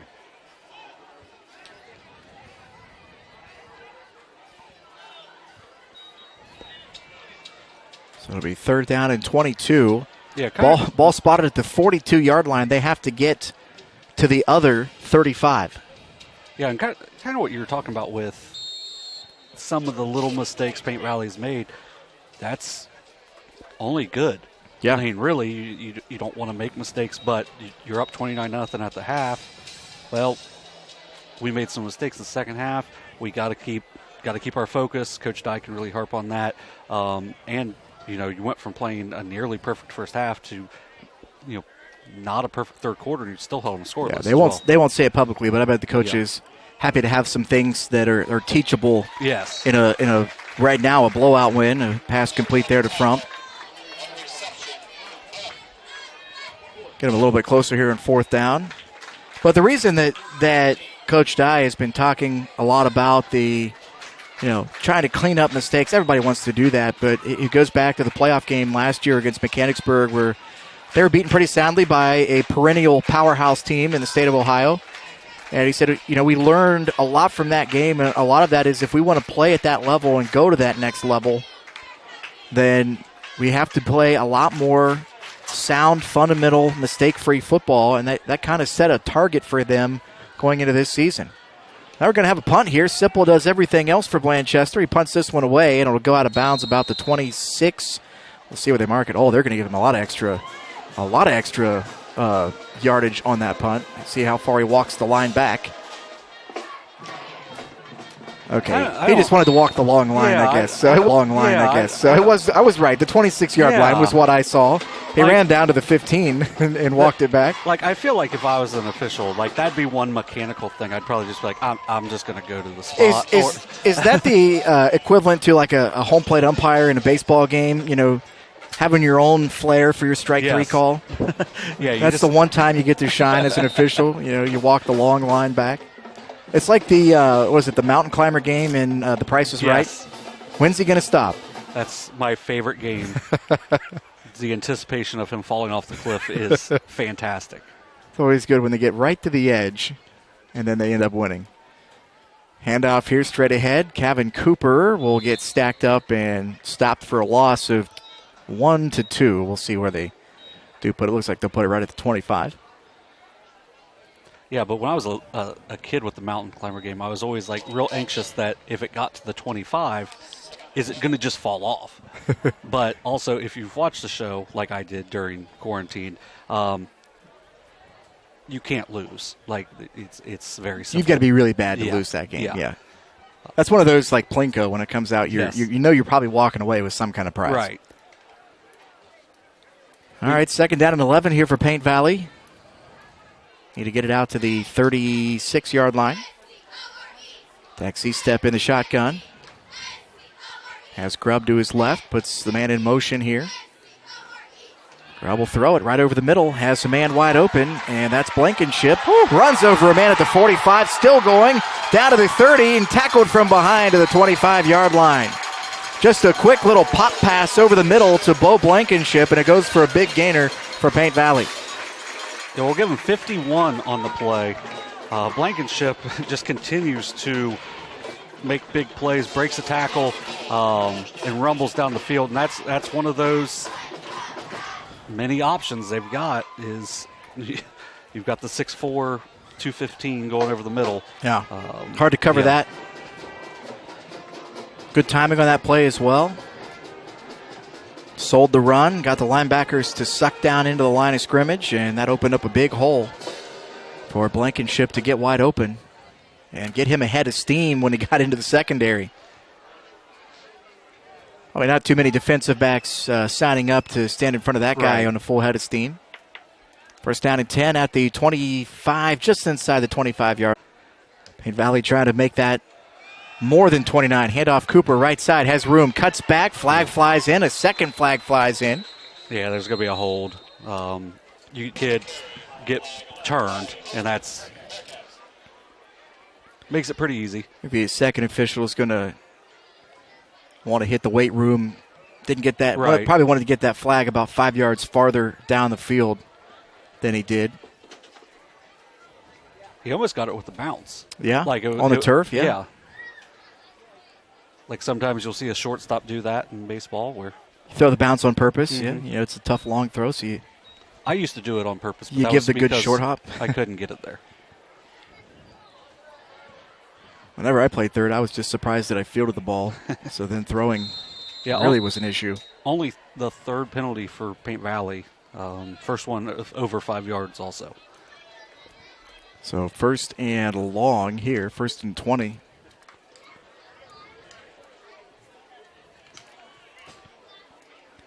Pretty clean first half, pretty sharp for Paint Valley, but as we've talked about, certainly some things to clean up here in the second half. But again, big lead at halftime, 29-0. Sometimes a little hard to keep the focus, especially in week one. He stepped to throw, has his man wide open, and dropped out here on the near sideline by Dylan McDonald.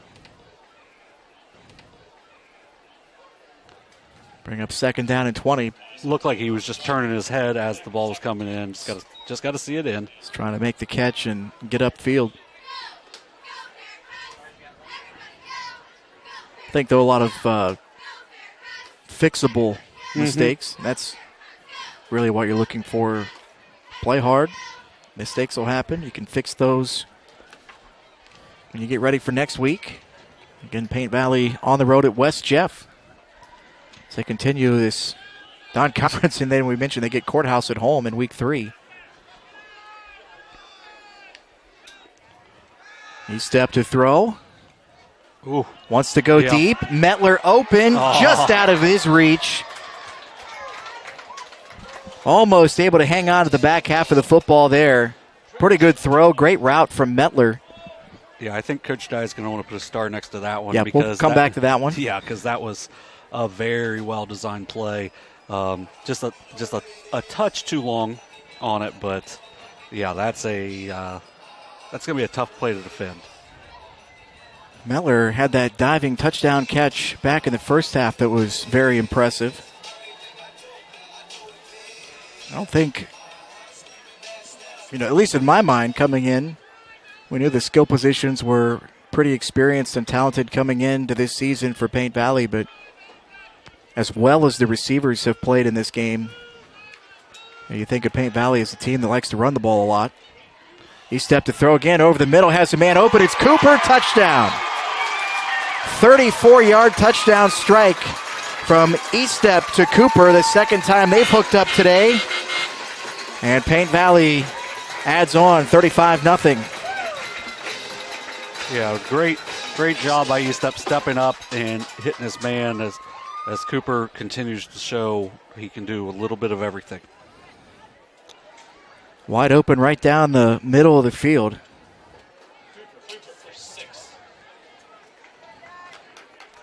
Estep will now be on to kick the extra point. 3 for 3 on the game. Walking it off here. Bryson Dunham there to hold. Snap. Good job by the holder to get that thing down. The snap was offline and the kick misses. But a 35-0 lead for Paint Valley with 8:46 left here in this fourth quarter. A 34-yard touchdown pass from Dax Estep to Kevin Cooper. Yeah, and once the ball is kicked, the clock will keep moving until they get it back under 30. So this could be a very quick last 8:46. I believe it only stops on change of possession and timeouts. Yes, or injuries. Yeah.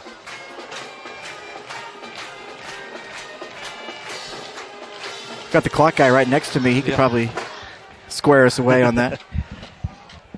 By the way, 4th touchdown tonight for Kevin Cooper. He had 2 rushing touchdowns in the first half. Receiving score from Estep late in the second quarter, and he gets the long touchdown pass from Estep to make it 35-0 with 8:46 left on the clock.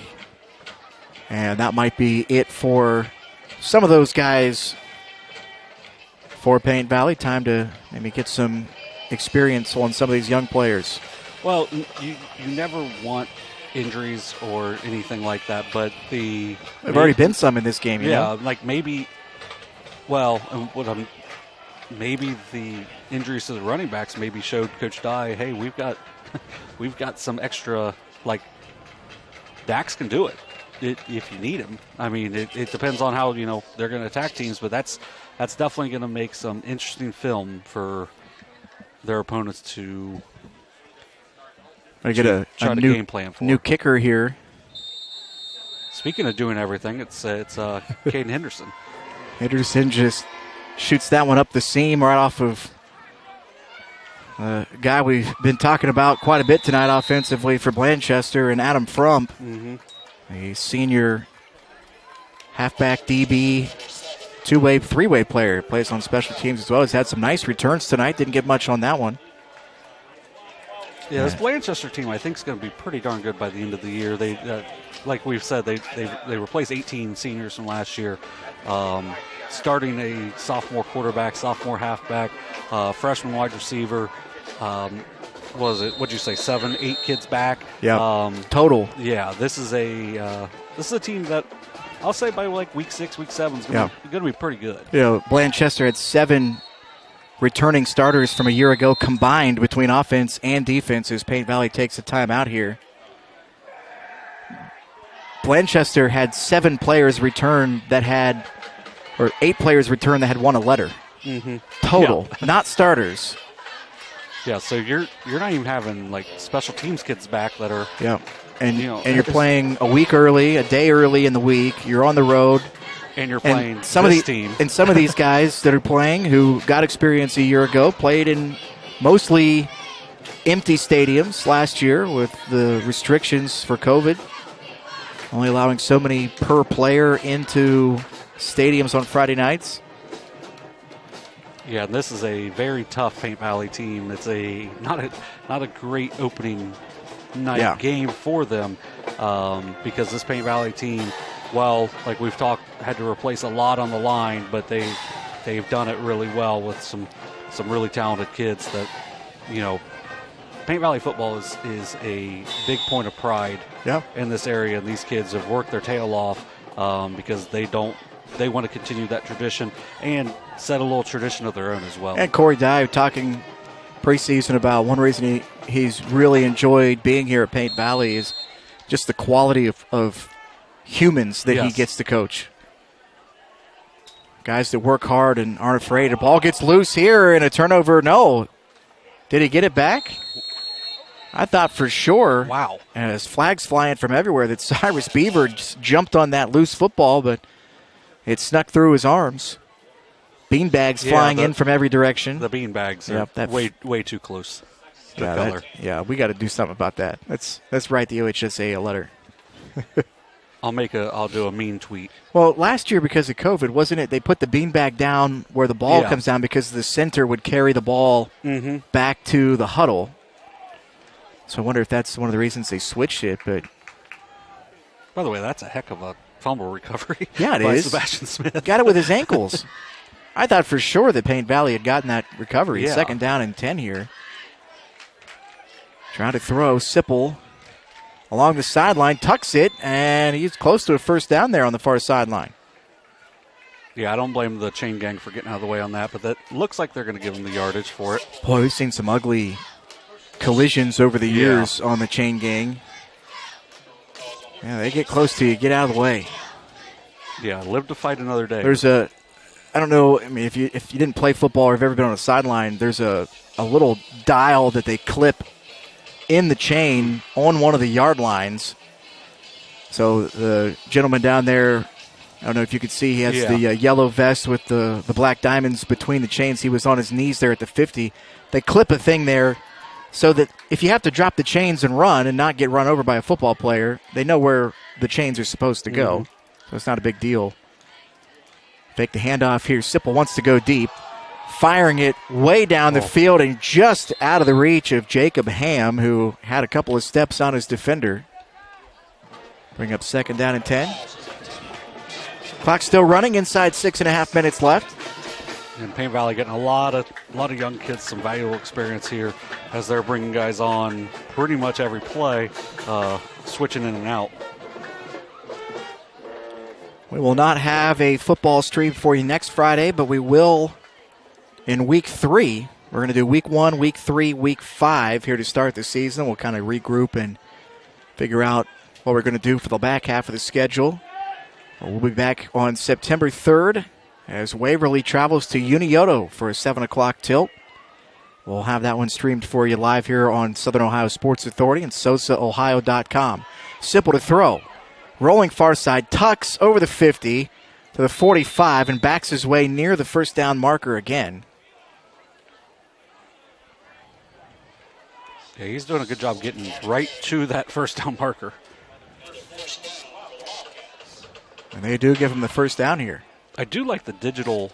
Yeah. Yeah, I like the digital down. Instead of having to like pull the lever. Mm-hmm. I would probably hit way too many buttons. I'd be on like 4th down right now. Plus, it's so much brighter. It's easier to Yes. look over there and see what down it is. I still messed it up a few times. Simple to throw. He'll throw to the running back coming out of the backfield here. Sebastian Smith taken down shy of the 35. And good job there on the pursuit for Paint Valley. And Colton Yoakum, a freshman, getting some playing time. A nice job by Yoakum to bring him down short there. About a 6-yard gain. 4:35 and counting left in this one. Paint Valley going to go to 1-0 to start the season. And nice to do that on a Thursday night when most of the other teams in the area are sitting at home, probably paying attention to some of these scores. Well, and then especially in week 1 where you've seen a lot of cramps and stuff. So Yeah. they're going to have extra time to get ready for that big game next week at West Jeff. Sipple will pull the handoff and take it himself, and he was met there at the line by Hunter Freeman, a sophomore defensive tackle. Nice job there on the defensive line for Paint Valley to kind of string that one along the line of scrimmage for a short gain. Give him a gain of 1, so 3rd down and 3. The clock counting down here. I'm sure these young guys want to make sure to keep this shutout alive. Oh, yeah, and you look at the starters on the sideline for Paint Valley. They're watching intently as well. They want to keep that 0 up on the board. Sipple will throw again. He's going to go deep. Has a man open down the far sideline. He stopped running. Oh, But he shut it down, and there's a flag in the backfield here. It'll be roughing the passer on Paint Valley. But that's a touchdown if Ham doesn't stop running. I don't know what the confusion was there for him.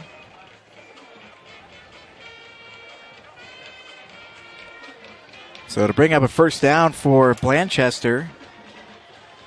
And their hopes of getting the 0 off the scoreboard still alive.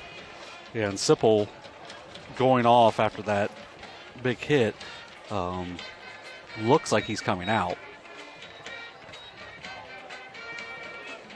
Which I know they want to score, but you also don't want to lose your best player in week 1 in a blowout. And a game that at this point has been pretty much decided for quite a while now. Yeah. It was 29-0. Dax being injured. Dax step turns into the quarterback, and Cooper goes to running back, and it's worked well for Paint Valley.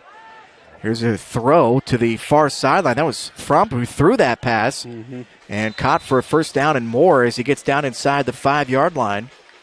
Bandow. Brian Bandow. So 1st and goal for Blanchester as the clock continues to run. Inside a minute and a half. Yeah, it'd be nice for, this is the 3rd trip inside the red zone for Blanchester. It'd be nice if Paint Valley can hold strong once again. And if you're Blanchester, you never want to go home, a long trip home, first week of the season with a 0 on the scoreboard. It'll be Frump again, hands it off straight ahead, and Bandow will be stopped about the 2-yard line. Clock continues to run now inside 1 minute to play. Probably 2 plays left. They spot it right at the 2-yard line, 2nd down and goal. Bearcats trying to run a couple of quick substitutions out there. Eli McGraw, sophomore defensive tackle running in late there as the Bearcats try to beat. Handoff straight ahead again. He stopped Nice short. play. Sneaking in to make the play. Colton Yoakum getting into the backfield to stop him short. And now down to just probably one play to go here. Blanchester trying to go quickly. Paint Valley needs to get lined up. Handoff ahead. No, it'll be a keeper and into the end zone for a touchdown. Finally, Blanchester on the board. It's Adam Frump with a 1-yard run. And that makes it a 35-6 game here with just 11 seconds left on the clock. So 11 seconds away from a shutout here for this Paint Valley defense in week 1. It's a heck of an effort, though. It took everything for Frump to get in on that. Not a gimme in any way. And this is still, Sipple just went out, but it's still the Blanchester starting offense against the Paint Valley backups. Yep. So Bandow on to kick the extra point. And he shoots that one through.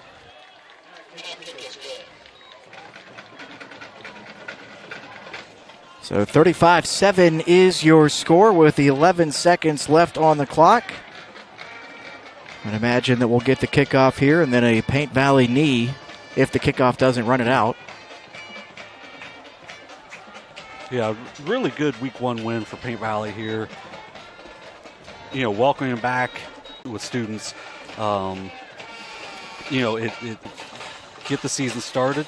And it's one of those rare times where they're going to be able to walk the halls proud tomorrow because they still go back to school on a you don't normally get to go to school the next day after your Friday night game. So that's a neat little wrinkle to it. I know a lot of coaches around the state and a lot of folks around the state not exactly thrilled with a little addition to playing more Thursday night games. Become a little bit more of a thing that's happened over the last couple seasons. But especially with moving the start of the season a week earlier, I think that rubs some coaches the wrong way as well. But Corey Dye and the Paint Valley staff, at least publicly, were like, hey, let's go. We're going to be ready to go week 1, whether it's the normal time in the month of August or a week earlier. Sipple back out there. He just kind of boots it away through the up man's arms and picked up there by Paint Valley at the 25-yard line. It's Eli Smith. We'll have one more play. And goes down at the 26-yard line, and we'll have one play, as you said, to finish this thing off. As Paint Valley will go to 1-0 with a 35-7 win over Blanchester. Again, in 2 weeks, so we'll be back. Waverly at Unioto to wrap up the non-conference schedule for both schools. And Gene Bumgarner is going to hang out with me in that game. John will be on the sidelines with the Shermans, and that'll do it for tonight's ball game as Paint Valley gets a 35-7 win over Blanchester to open up the 2021 football season. And Paint Valley, one of very few schools around the state of Ohio that is 1-0 at this point in the year. Quickly run down the scoring recap for you. First quarter, 5:49 left. 75-yard touchdown run by Kevin Cooper opened up the scoring. Daxie step kick made it 7-0. Then in the second quarter, 5:58 left in the first half. A 1-yard touchdown run by Cooper. They went for 2 after a penalty left in the football game. A 1-yard touchdown run by Adam Frump. And the kick was good to make it a 35-7 score. Paint Valley led 7-0 after one quarter. They led 29-0 after the second quarter. Nobody scored in the third, so still 29-0 Paint Valley after 3. And then the Bearcats get 6 in the fourth quarter. Blanchester was 7 in the fourth quarter. And the Bearcats a 35-7 sound win tonight here in week 1 over the Blanchester Wildcats. John? Yeah, just looking at, you went over the scoring, obviously. Kevin Cooper had a big hand in a lot of things in this game. He was 4 for 5 passing, 20 yards on 10 carries, 2 touchdowns. Oh, yeah, and he had 2 catches for 52 yards. Scored 4 touchdowns. Yeah, both of his catches were touchdowns. Dax Estep, I had heard that there was ideas to bring him in to make him a bigger part of the offense. He comes in on the third series of the game. Goes 7 for 11 passing for 166 yards, 3 touchdowns. Did throw an interception, but really moved the offense really well. Trent Mettler had the other touchdown offensively. He had 2 catches for 15 yards. Bo Blankenship had 2 catches for 74 yards on the night, had a fumble recovery, had a sack, had an outstanding game. It's just Caden Henderson had his hand in a lot of things, just making things happen.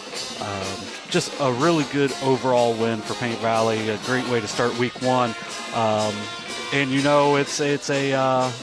It's a building block. It doesn't get any easier for them as they go play another very storied program in West Jefferson next week. What do they say about Ohio high school football? You can't go 10-0 unless you go 1-0. And Paint Valley has done that with a 35-7 win over Blanchester tonight.